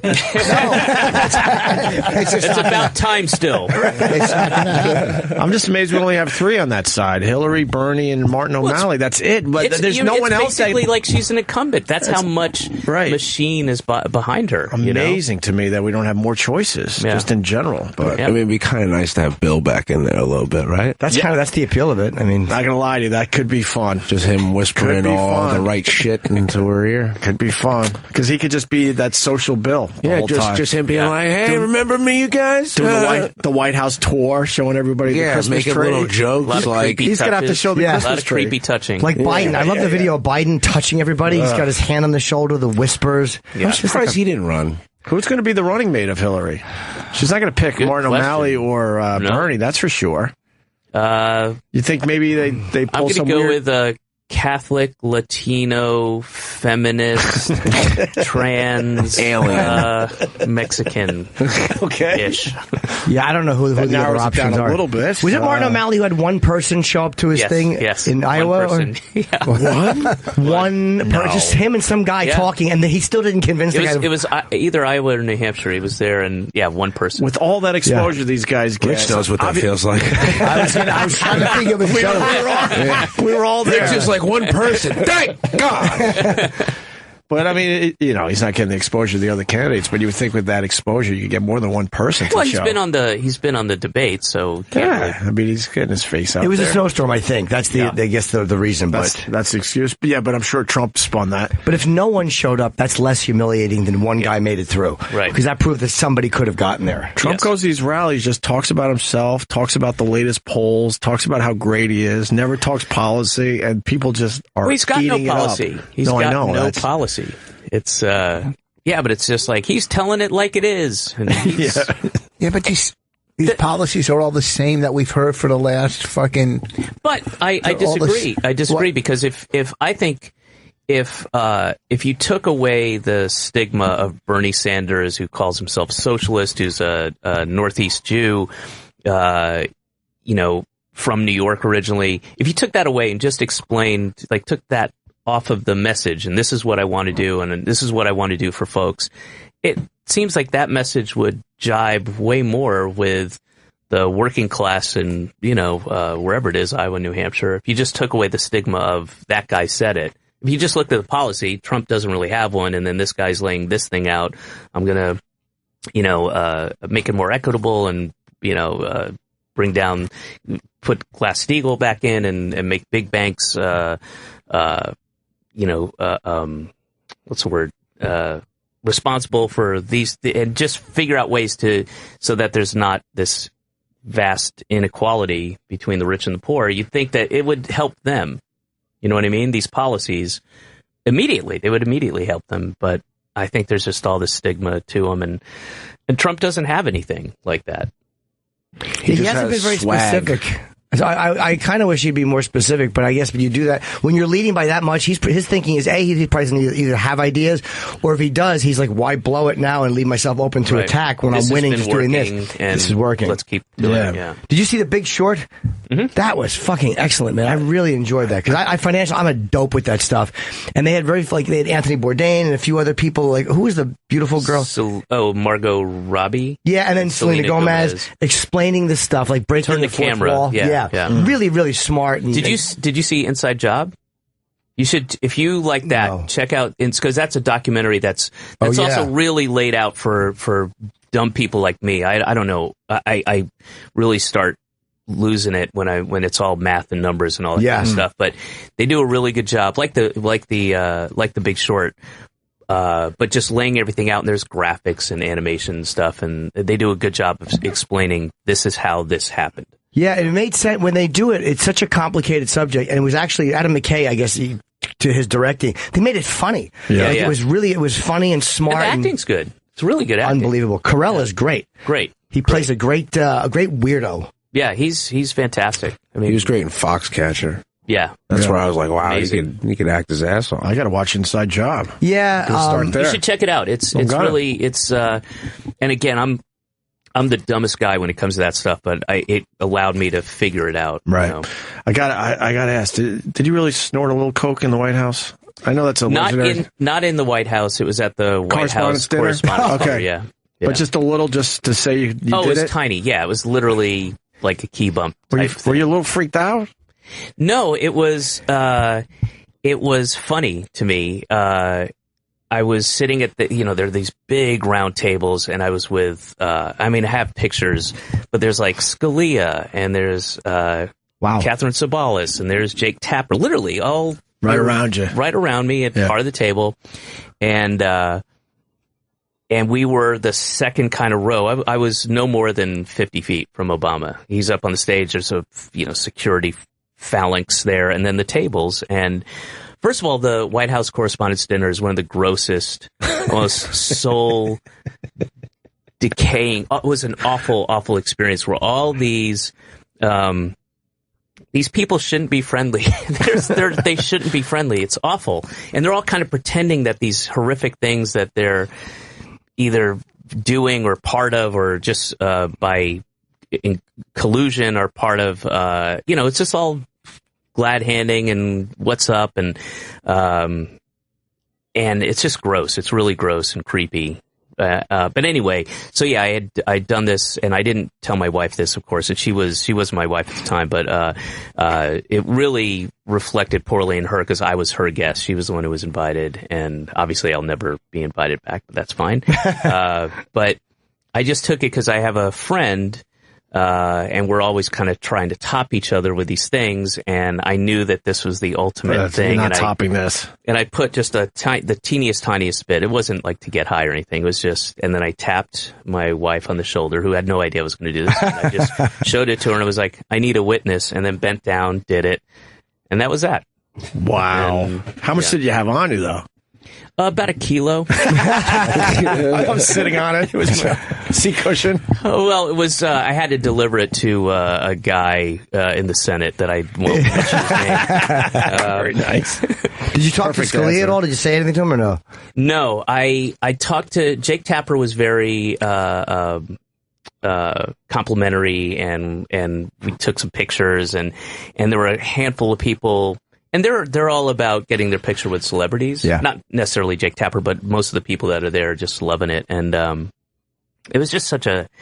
Man, it's gross. It's creepy. There's a lot of people snapping photos and stuff. Yeah, tons of that. Did you get to meet Obama? I did not, no.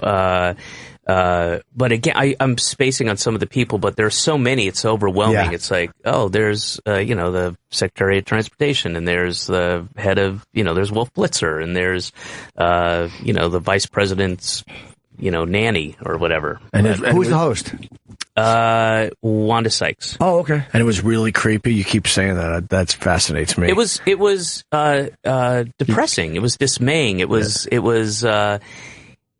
it just shouldn't have been so joyful, and it was just weird seeing all these people who should, pretending that there wasn't kind of this evil incarnate amongst us, weird, like very inflammatory, anti-gay, people who were pushing legislation, taking pictures with the cast of Glee and stuff like that. Like, well, aren't you right? What are you doing? Wow. You know what kind of summarized that for me was when who was it? I found him to be so unlikable. He was rapping on stage during the Bush presidency. Karl Rove. Right. Just him on stage having that. It just that made me sick. It's that kind of thing. It's a lot of that kind of thing. Exactly what you're describing. That kind of no. Feeling. Just having a good time and like letting his hair down, and you're like, well, it's a night where they all just let their hair down and have a little fun. That's a tough gig for a comedian too. Like Wanda, I thought Wanda was great because she did something on Rush being like the 20th hijacker. Like I couldn't believe she did a fucking 9/11 joke, and I thought Seth Meyers was masterful doing that. That's a hard gig. Colbert, man, what he did. I didn't see his. Amazing. God. I mean, the bar was set and will never be. They'll never have him back because of that. It was as the one of the ballsiest things I've ever seen. Really? Yeah, you got to. He destroyed everybody. He destroyed the Bush. It was when the Bush. What was the ballsiest thing he said? Do you remember offhand? You can't even. There's so many. Really? Did the crowd like him or no? They were clearly uncomfortable. And Bush is, sitting right here. He's at the dais standing, and it didn't stop. It wasn't like a couple of jokes. And then he turns it over. It was 25 minutes of rapid fire. Of really smart, like he just nailed them. Now I got to watch that on YouTube. Were you there, the one when Obama went after Trump? Was that the one you were at? No. This was 6 years ago, I want to say. Yeah. Something like that. I remember, I didn't see Colbert. I remember, I Miss years ago when he really made it, like he bombed. He was making fun of Newt Gingrich, his book, and he left to Hillary for Whitewater. Oh, but it's a thing of beauty to watch. Yeah, as he ate his balls, right? I would love Rich Voss to host a White House correspondent. So would I. Rich would do pretty well. I know, but Rich would be killing, and then at the last minute he'd trip into an assassination joke and just fucking lose everybody. Remember, whatever. We did that thing at the Atlantic House City. of Blues. No, the one at the House of Blues with Odenkirk. Yes, Andy Kaufman. Yeah, they said he was coming back. His 20th anniversary. That's right. And it was like fucking an hour and a half of Andy Kaufman stories. I mean, from his mailman to everybody, and now our comedy show. That's right. And they brought me on the host, and then you and then Odenkirk. It wasn't great. I tell you the truth. They all walked up, and everybody saw. And I walked out, and I go, "Look, I used to watch Andy Kaufman on Taxi." I go, I didn't get it. I just didn't get it. And half the crowd got it and half booed. And it was just, it was like doing comedy at a fucking memorial. I did that gig. I remember that gig because I wanted to meet Bob Zamuda because I loved, obviously Tony Clifton, even though I knew that was Andy Kaufman. I just thought that was a cool part of comedy history. And I just kind of liked the fact that he did that. What they did was pretty amazing. Because it started with Kaufman and then they switched over because everybody was like, oh, that's Kaufman. Then they had Bob Zamuda do it and that made people go, wait a minute. Didn't he trick Letterman? Yeah. He tricked Letterman where Letterman thought it was Andy Kaufman doing Clifton, but it was actually Zamuda. You were there then for that? No, it was before you were there. But when Dave was told years later, he was furious. He was pissed, but because the story goes, he's told years later. Jesus, how fucking frightened of him was the staff. Very mad about that. The story goes, Kaufman was at home. What else have you been keeping from me? Watching, enjoying it, going, oh my God, this is so great. No one even knows I'm not even there anymore. It's now Zamuda doing it full time. I heard Kaufman was offered like an hour special on Showtime or HBO, and he said he'll only do it if Tony Clifton can do the other half of it. And they said no. And he wouldn't do it because they wouldn't let him do or Zamuda do the character. What was the thing? I remember when I was younger, you'd watch the Young Comedian specials and all that stuff. And there was the one where he was doing it where he was being heckled by Zamuda. Yeah. And then they break it down even further where he says, look, you paid me to heckle. You paid me to be here. That's I don't remember that. Did they if you watch through the thing, he's like, what are you doing? Why are you giving me shit? You hired me to do this. Yeah. That's great. I didn't remember that ending. It's been so many years since I saw it. But that what you don't know what to believe and what's true and awesome. what balls. Because he was doing that in traditional comedy rooms. And wasn't it taped at like the comic strip or something? Or Catchy was one of those. I believe it was here in the city. Well, during the Chicago Comedy Festival, I was hosting a show and Zamuda came up as Tony Clifton. And fucking people were throwing drinks at him. He was so fucking mean and offensive. And it was so fucking funny, at least to the comics. Yeah, but the audience just could not grasp what is this. Well, that's exactly what he wants, so that's perfect. David Cross has to go.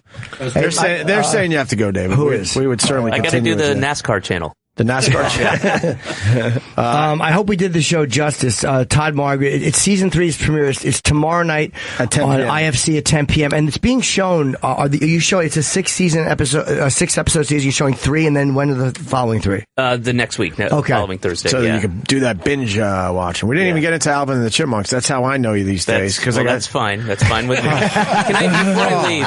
Before I leave, I just want to tell Jim that the tweet you did where it sounded like you were going to end with nigger and went to that's the single most brilliant tweet thing I've ever seen. Thanks, man. Was so well. Let's look at that. Thank you, brother. So fucking great. Wait, you have it right up there, right? I don't know. Which one was it? I have no idea which one it was. I think I've done that quite a while ago. I saw it. I think Pat and Oswald sent it to me or made me aware of it, but man, it's just brilliant. Oh, thanks, man. Such a smart take on getting people riled on Twitter, and then it's great. I love that. I love how you're too scared to put the word in the search engine, Eric. I want to see if he retweeted it in a way to get to it. Yeah. All right. And there was something else I wanted to ask Dave about too. Fuck, man.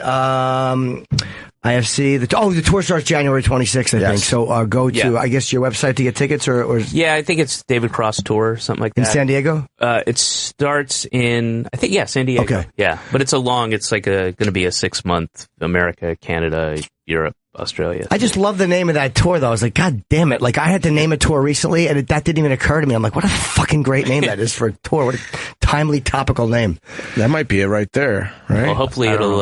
is that the one, David stay Cross? topical. Is that the one?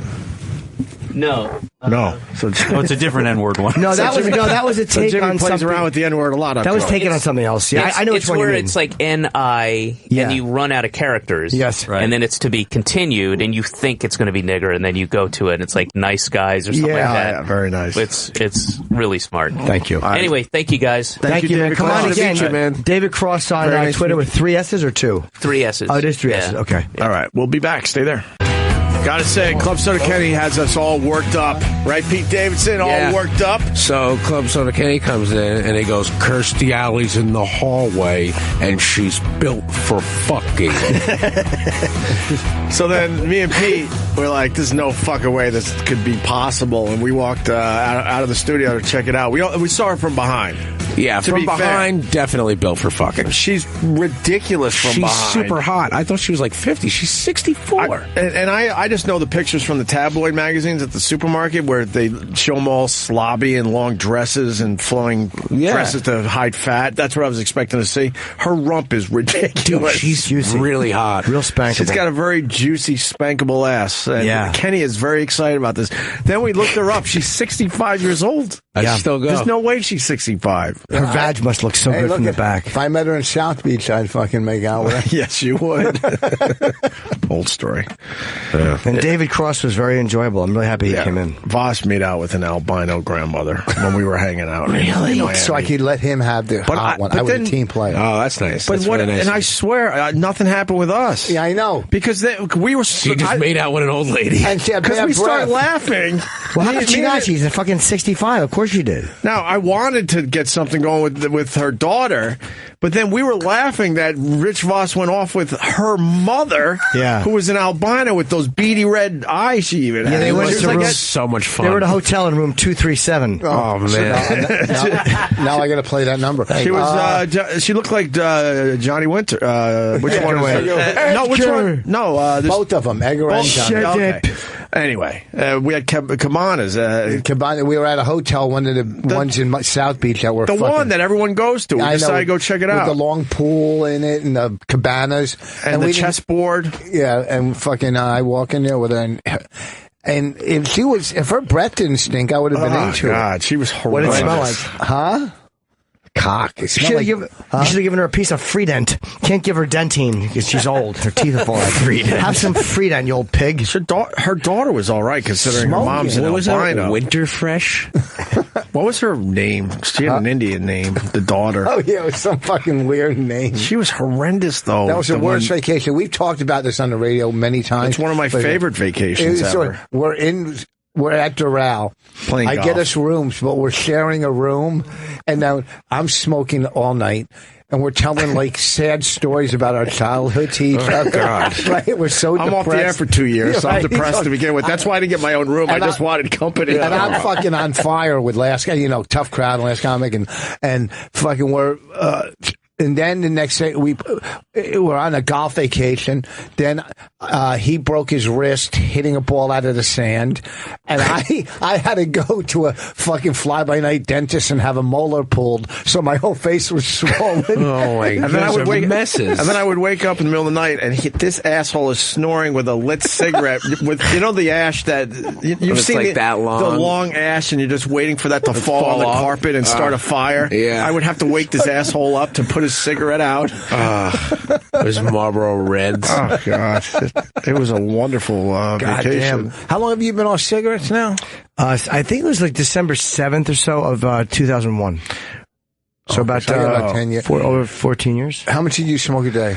At least a pack a day, sometimes pack and a half. That's where I'm at. Yeah, it was. You smoke still? Pack a day. I smoked 3 packs a day. Yeah. I'm glad I did. I quit. It's awful. Yeah. 3 packs of marbles. And I remember being in marbles. No, That's what you have in your mouth. Oh, 3 packs of marbles. But I remember being in here with the football player that's with Kathy Lee, Strahan.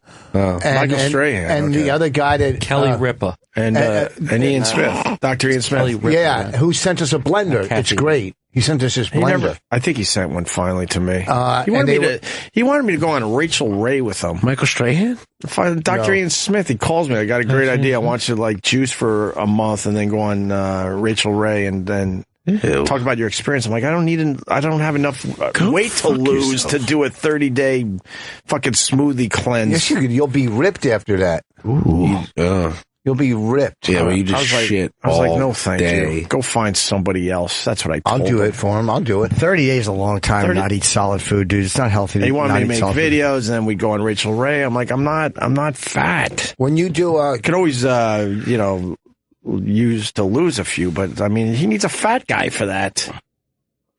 Yeah, you need someone that you could significantly see the before and after. Exactly. You know, it was nice. He wanted to get me on TV, but these guys that are 300 pounds. It's easy to lose 50 or 60 pounds when you're 300 pounds. I don't know. Easy. It's not easy, Rich. It's easier to lose that. I don't know. I mean, easier.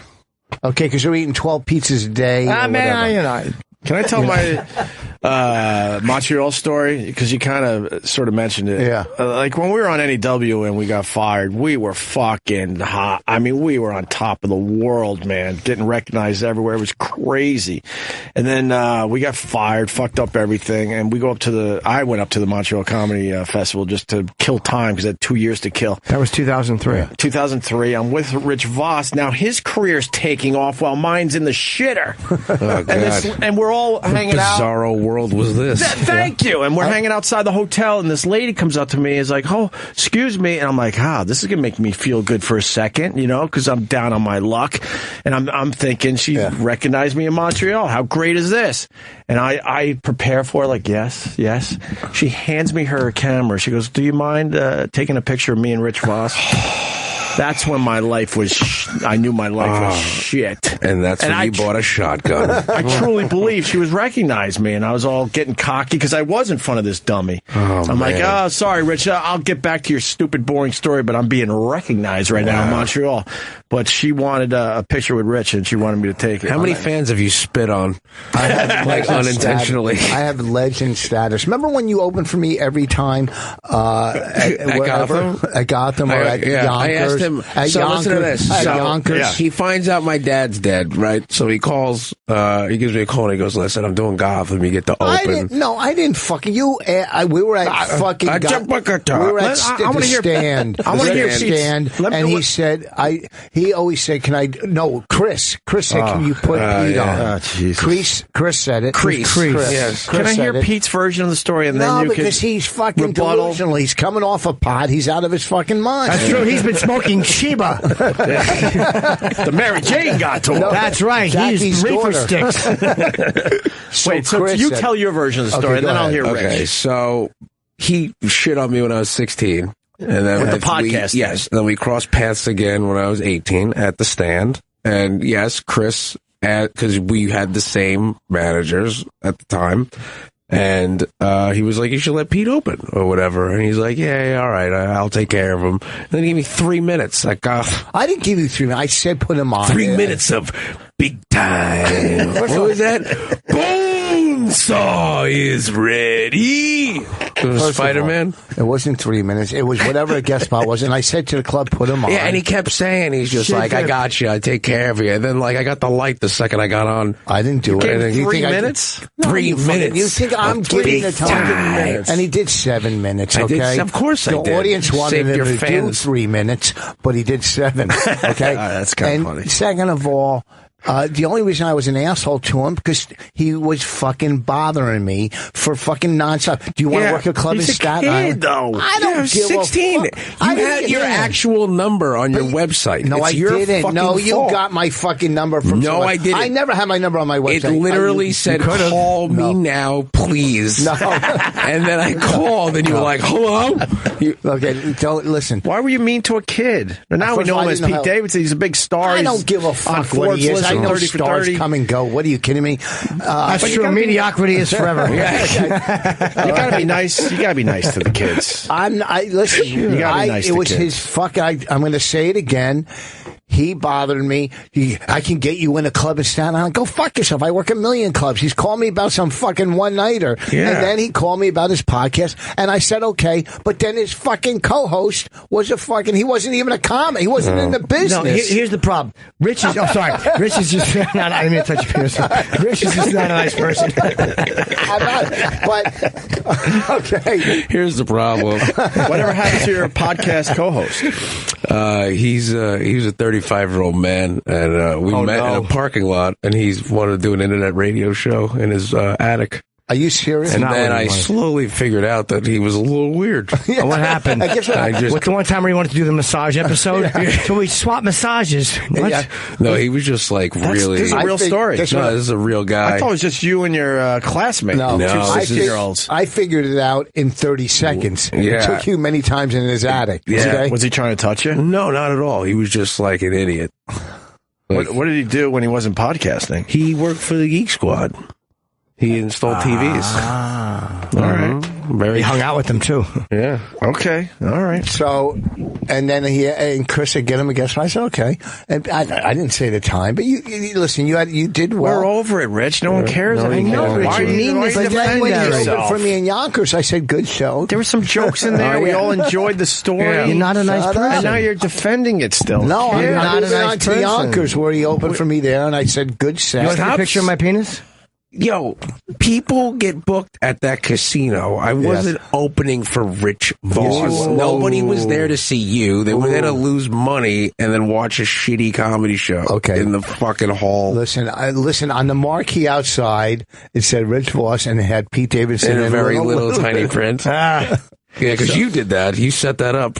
I travel with See, that marquees. shows you're a mean person. You're not a good I am person. a Not a mean good person. person. I am. All right, at least I'm not admit gonna it. argue that. You're not a good person. Not a I'm good not. person. Yeah. No. You had to remind Pete that his writing was a bit smaller than yours. But listen, It's not nice. That was then, and this is You're now. right, this is now. That is true. That is true. What? If you were working with Pete right now, you'd be listening when it would say Pete Davidson and Friends. And you'd be under. And I pray he wouldn't have to follow me. Rich, I was just kidding. You don't have to make it real. Yeah. I am making it real. Why are you making everything real today? Because you're making it real. Towards the end, he always gets very real. Why are you making it real, Rich? I'm a big fan of this show. Of Pete Davidson? I love this show. This is my favorite. Thank you, Pete Davidson. How's the pot thing going? It's great, man. I'm off. You're off the pot. I'm off the pot. I wasn't sure if we mentioned that on the air or not. That's I wasn't fine. sure if you wanted to talk about I'm off of it for a couple weeks now. It's great, you know. I remember You were things. smoking that much pot at 22? Yeah, I was smoking like a quarter and a half a day. About like what is that? Like $200 worth. $200 a day. Like It costs that much for a quarter 20 of an joint ounce? of the good shit. Wait, how many joints a day is that? Like 15 to 20. 15 to 20 joints a day you were doing? Mm-hmm. So that's you're pretty much smoking all day. I was pretty lit for about 6-7 years. And you were just, a cigarette, then a joint, cigarette, and a joint I would all smoke day? I started smoking cigarettes to mask the smell of weed, and then it just, both of them came. Wow. So now I have to get rid of the cigarettes. Who do you think you are? What are you, the Snoop Dogg guy or something? How long have you've been here for 2 hours and you haven't had a cigarette? So obviously you don't have to have a cigarette. No, but I want one very badly. You remember that? Oh, yeah. Especially getting off a plane. That was I would. And what about when it landed and you would have to wait to go into the fucking... I told Bonnie, I didn't know this, back on the planes, when you get off seat at a time, when it landed, I ran in front of everybody and just shot so I could go have a fucking cigarette. Well, you had to do it somewhere. What? I liked it, Jimmy. Thank you. Huh? I didn't hear it. You're just taking everything very literally. I didn't hear it. I was just teasing you. There's a little more teasing going on. Oh, it's good nature. It was nice. But I do. You could be nice here, huh? But I do. I'll You're say, nice. You're the one that's not nice. Here's the thing I don't miss. You're taking you're making us all mean. I don't miss. Sorry, Don't touch me. But here's what I don't miss about smoking is when your plane is delayed, how your inside starts screaming because you know it's an extra hour without a cigarette. Yeah. I think that's why I've said this before. Why half the air rage incidents happen is probably people who want to smoke and are fucking freaking out. I used to go to the bathroom and fucking put Shower a cap over genius. the fucking shower cap over the fucking smoke detector. Had that that spray and fucking smoke in the You bathroom. would travel with that stuff? I smoked. No, in I had somebody airports. leave it there on the plane for me. You fucking idiot. How do you think I got it? Mean Rich is back. Mean Rich is back. Mean Rich. But that was more me being surprised. Like, holy shit, you were so addicted. I don't know why I'm defending myself now. I'll take the hit. I used to take. But I mean, I don't understand that addiction. I'll say it this way: that you're actually traveling with that type of shit so you could smoke on a plane. That's Compare it amazing to to me. taking bad sunset pictures. What I'm saying. I would go on. I used to go to the handicap stalls, like the one bathroom for like the families or whatever, and I would just sit there and smoke until my flight. At Newark Airport, the one terminal at sea, you can go downstairs. There's flights, and there's a bathroom down in the corner. I used to go down there and smoke. Can you anymore, though? You can't smoke there anymore. Some airports have, like, in the middle, they have, like, a smoke chamber. Vegas has that still. Yeah, it's disgusting. But where else has it? There was one in Utah when I was there. Everyone piles in, gets their and smokes their Carolina or something, right? No, I just came from an airport that had what you're saying. I'm going, are people still smoking? No, it's a box airport? literally in the middle. When they first started getting rid of smoking, and when I was in Rochester at I think it was called the War Memorial, they had a glass room just for the smokers. You would walk by and go, holy fuck. Well, in Vegas, they have it because they can make money because they don't want you out smoking when you could be sitting there playing that machine. Right. So they have a smoking room there with a bunch of machines in it. Yeah. My mom says, "Be nice, Rich." Yeah, see? She's right. Mother's right. Yeah, my when is mom Mother listens. going to call in? My mom listens every... First of call all, her now. Mother's right. When is Mother going to call? Who came in with digs? I didn't. I was completely nice You to made us all everybody. on guard, and we're Well, no, Pete was digging at Rich. Rich dug back. right. That's fair. Yeah, but he's diggable. Ooh, I'll say he is. Oh. Being addicted to cigarettes, this is maybe a dumb question. So you're ready for a flight. If you smoke a lot, does that make it easier to go a longer time without a cigarette? No. It just makes you want one more. It was a dumb question because it was probably one of your dumbest. Yeah. The longer you are on the plane, the more irritable you're going to get. The crazier. I'm just wondering if you could get enough nicotine in before you fly, where maybe you could stretch it where you're not going to lose your shit. In L.A., when I had that thing in the middle I think there. that's a good question. I'm going to defend That's not that a bad question Thank for you, someone who Pete doesn't Davidson. smoke cigarettes. Thank you. Do you think you can get enough in, really? Were we hibernating? You fucking idiot. Yeah, I smoke 7 cigarettes, and every now and then I'll exhale and get that feeling that some smoke is still coming out. Jesus Christ. That's not how it works. No. In L.A., though, when they had that... Yes, when you walk would outside. You would smoke. You meant one right after the other. Outside the Continental area. Yeah. And when...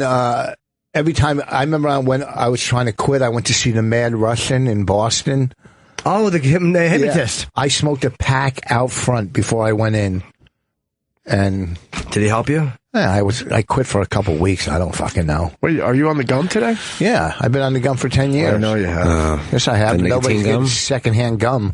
I'm not going to burn a house Is down from nicotine gum good or? I fucking love it. I am. I can't. I never got into it. Luckily, I'm totally off. I might have tried it once on a flight. It tasted like black pepper. I didn't enjoy Well, it. you're not getting the good one. You got to get the good. I'm not getting any. Thank you. He's top of the line. I've been off for too long. I tried Skull once. That just was. I swallowed it by accident and puked immediately. And puked immediately, and I felt like shit for 2 days. I tried it back in college, and man, some dudes are good at it. If you get just a little of that spit going down, you're done. Some guys swallow it though and don't mind. There's guys who are hardcore, man. Dude, I got sick immediately. I turned pale. Yeah. Oh, that was not fucking. That was fun. rough, man. You turned pale? When you look like a scallop? Okay, I got greedy. Yeah, you did. You had a good one. You didn't need to tag it. I was even there. All right, whatever. But people get lip cancer. I mean, it's just as bad, right? Your whole lip is gone, and that's pretty gross. Yeah, it ate you from the inside. Yeah. Skull was hot for a while. Everyone was doing it, so I'm like, I gotta try this shit. And oh fuck, I hated it. Well, now I dropped out of Skull.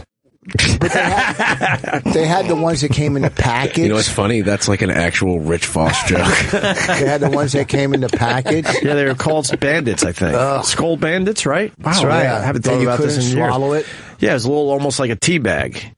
So then you couldn't. But it's the juice. If you swallow some of the juice, not even the actual tobacco, that's what gets you. Fuck, it's making me feel sick now.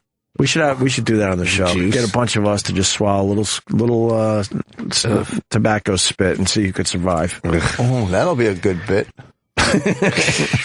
Oh, look who woke up. Decided to wake up as we're wrapping Call me up. in for the skull bit. I'll be around. All right. I think you're good for about 15 minutes on the show. I'm gonna take okay. note. That's all you I'm need. gonna take note. Next time when you text me, I'm gonna say, yeah, come in at 10:15. You're great for the last 15 minutes of a radio show. Listen, 13 fucking years. I'm getting in the Hall of Fame from this fucking show. 13. How long has it been since you were on NEW first? 98. Almost. Holy 20. fucking. Wow. And what did I That's come in? 18 99? years ago. That's crazy. Holy fuck. Jimmy came in around 2000. Yeah. I came in 3 episodes before him. And then, so when did you come in? I want to say it was around 2000. So I came in with Dice. 1999.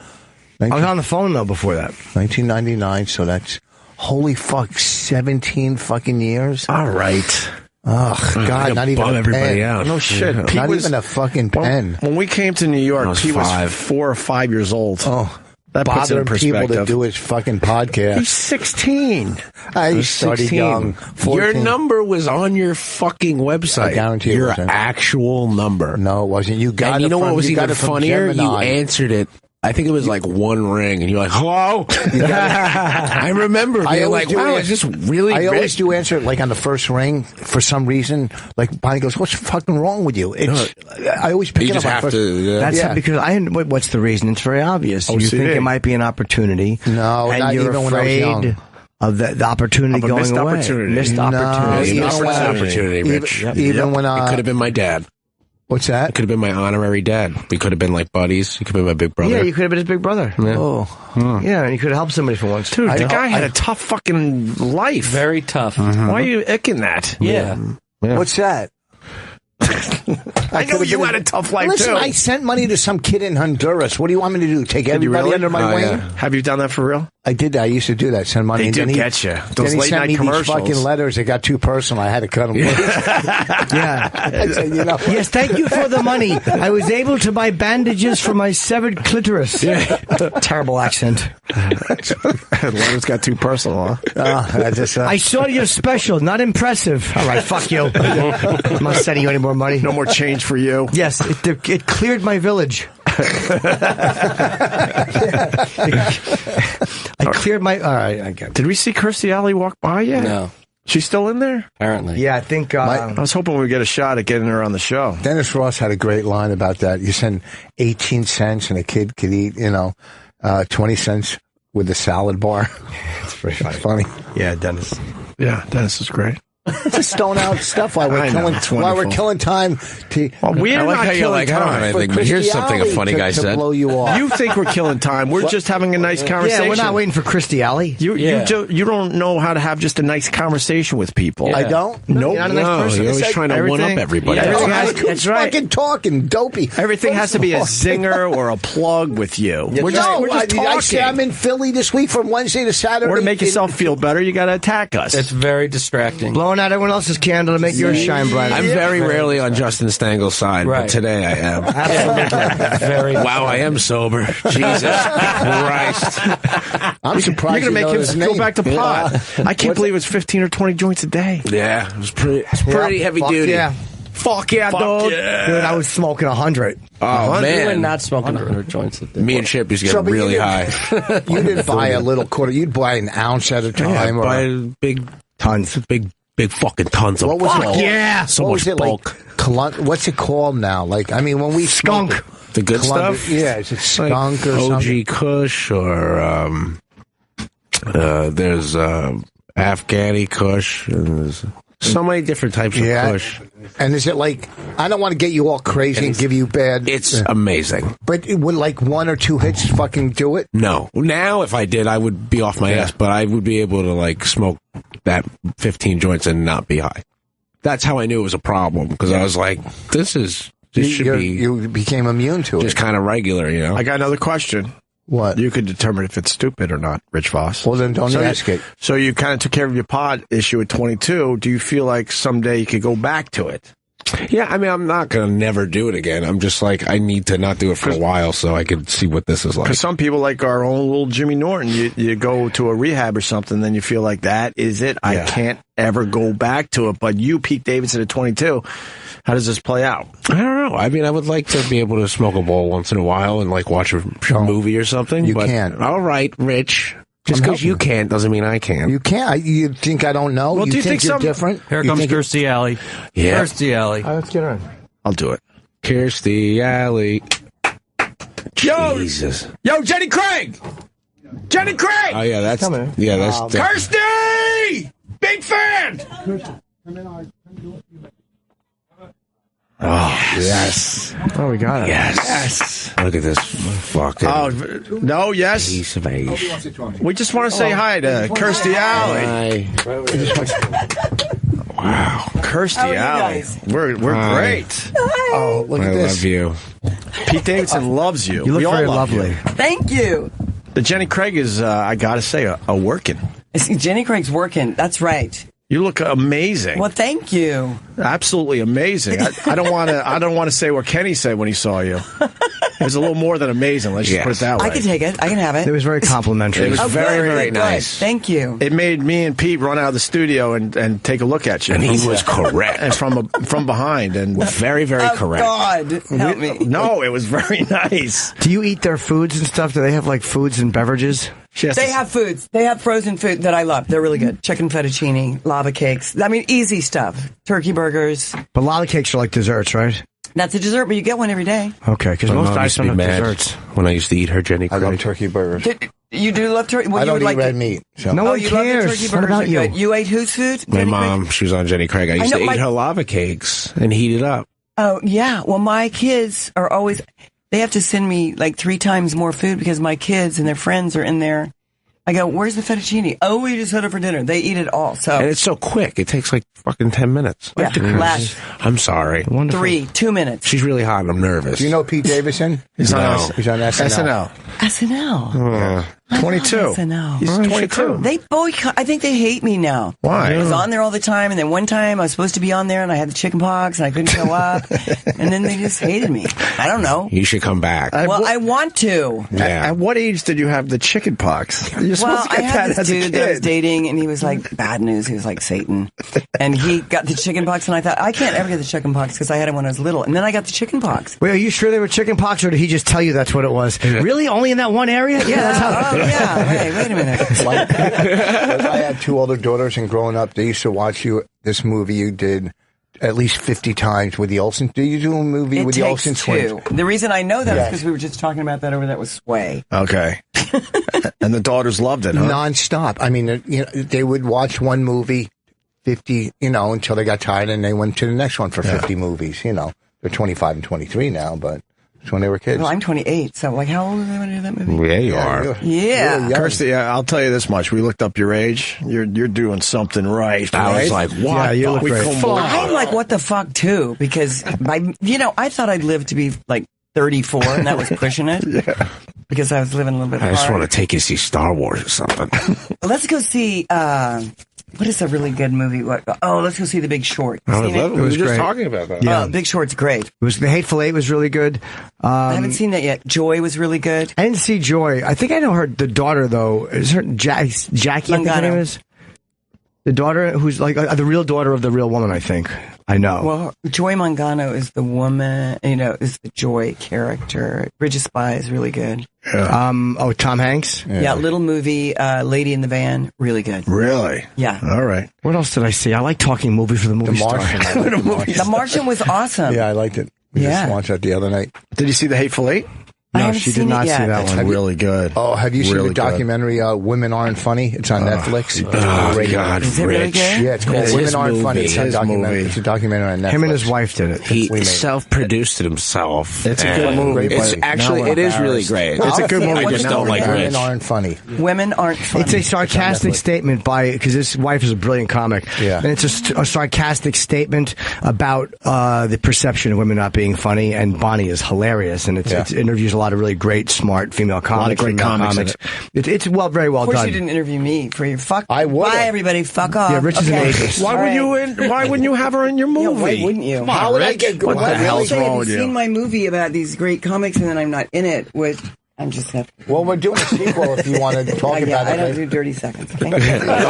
Oh, thank you, Kirstie. Thank you so much. I love you. We really love Very it. nice to meet you. Yeah, get me on your show. I don't have chicken pox. Okay, for sure. Look at that. Will you come and be my date one time? Yeah, I will. Totally. That'd be great. Bye, you guys. All right, bye. Thank you. She's really sexy, man. Can you guys fucking thank me? They weren't going to let her in. Very For sexy. once, she did something He chased good, her Rich. out, though. Oh, Yeah. he did? No, they weren't letting her in. So No, stupid. but he chased her out with his movie. No, I didn't. You fucking listen to me. Yeah, I know. Listen to me. That's why I came in, and They that's why said I to her- came in. Hold on, that's Stop. why I came in and had to explain what his movie was. 'Cause you're talking No. to a comedic female actress, and it sounds like you're saying women aren't funny, even though we know Exactly. it. So I had to say no was a sarcastic Stop. statement. Let me tell you something. When I went out there, they go, "You can't go in there. We're in a rush." I go, "Yes." So Let her you're the in." reason? Huh? You're the reason? I got who went out and grabbed her. It's okay. You know what? Then I think I'm Rich deserves a Voss. hug. Rich deserves a hug. Rich deserves. Where you going? I'm gonna go see if she's okay. Go get more people. Huh? You're not gonna get someone your else. plug in. I got. Listen. Jimmy, give him a hug for I don't need a hug, Kirstie Alley. Come on, just a little I'm hug. happy So you got don't it. say I kiss her. She wasn't sorry, coming I in. take There you go. I take it back. You ran out and got it. Yeah, but because Yeah, Rich, thank you for that. I don't want to hear these fucking Thank you. fans. Thank you, Rich. That was nice. That was No, really you nice. did. You ran out and got it. And they were going, "No, she can't come in." I go, Hey, you want to do my radio show? I'm trying to massage you. All of a sudden, there's a problem. Yeah, what's wrong with you? A little I massage. can't give a guy a back rub. Two men can't give back rubs. All of a sudden, it's an issue. We're going. Rich Voss, you were wonderful today. That was okay. You're the greatest person alive. We all know that. Rich is in Philadelphia this weekend at Helium Wednesday through Sunday, and then where next weekend? Bananas. Pete's in the Draft House in Arlington. Saturday show, 4:00 added. Yes, there's tickets for that one. The other ones, there's no tickets. And I am in Birmingham Friday, Saturday, and then Tampa the week after. And don't forget David Cross, his show. Todd Margaret. Yes, Todd Margaret comes on tomorrow night on IFC at 10 o'clock. The first 3 air, and then the following week, the final The other 3 three. episodes. But David was really good. I wish he had more time. All right. And don't forget, Kirstie Alley, extremely fuckable. Yes. Jenny Craig doing all right by her. No more fat pictures of her on the tabloids. Ridiculous. Nothing. That was awesome. That was fun. Bye, Rich. Nice, what the nice fuck? jacket. You like it? Yeah, it's all right. Like a fucking Hollister model. Thank you. Like an old Hollister. Now you got to go old in? Yeah, because you're old. Well, yeah, those models are like 18 years 19 old. years old. You're surprised by that? No, but you look good. Like it's I a gotta go reunion get for fucking old chemotherapy models. We're going home now, guys. Thank you. See you Home, so I tomorrow. get the same treatment.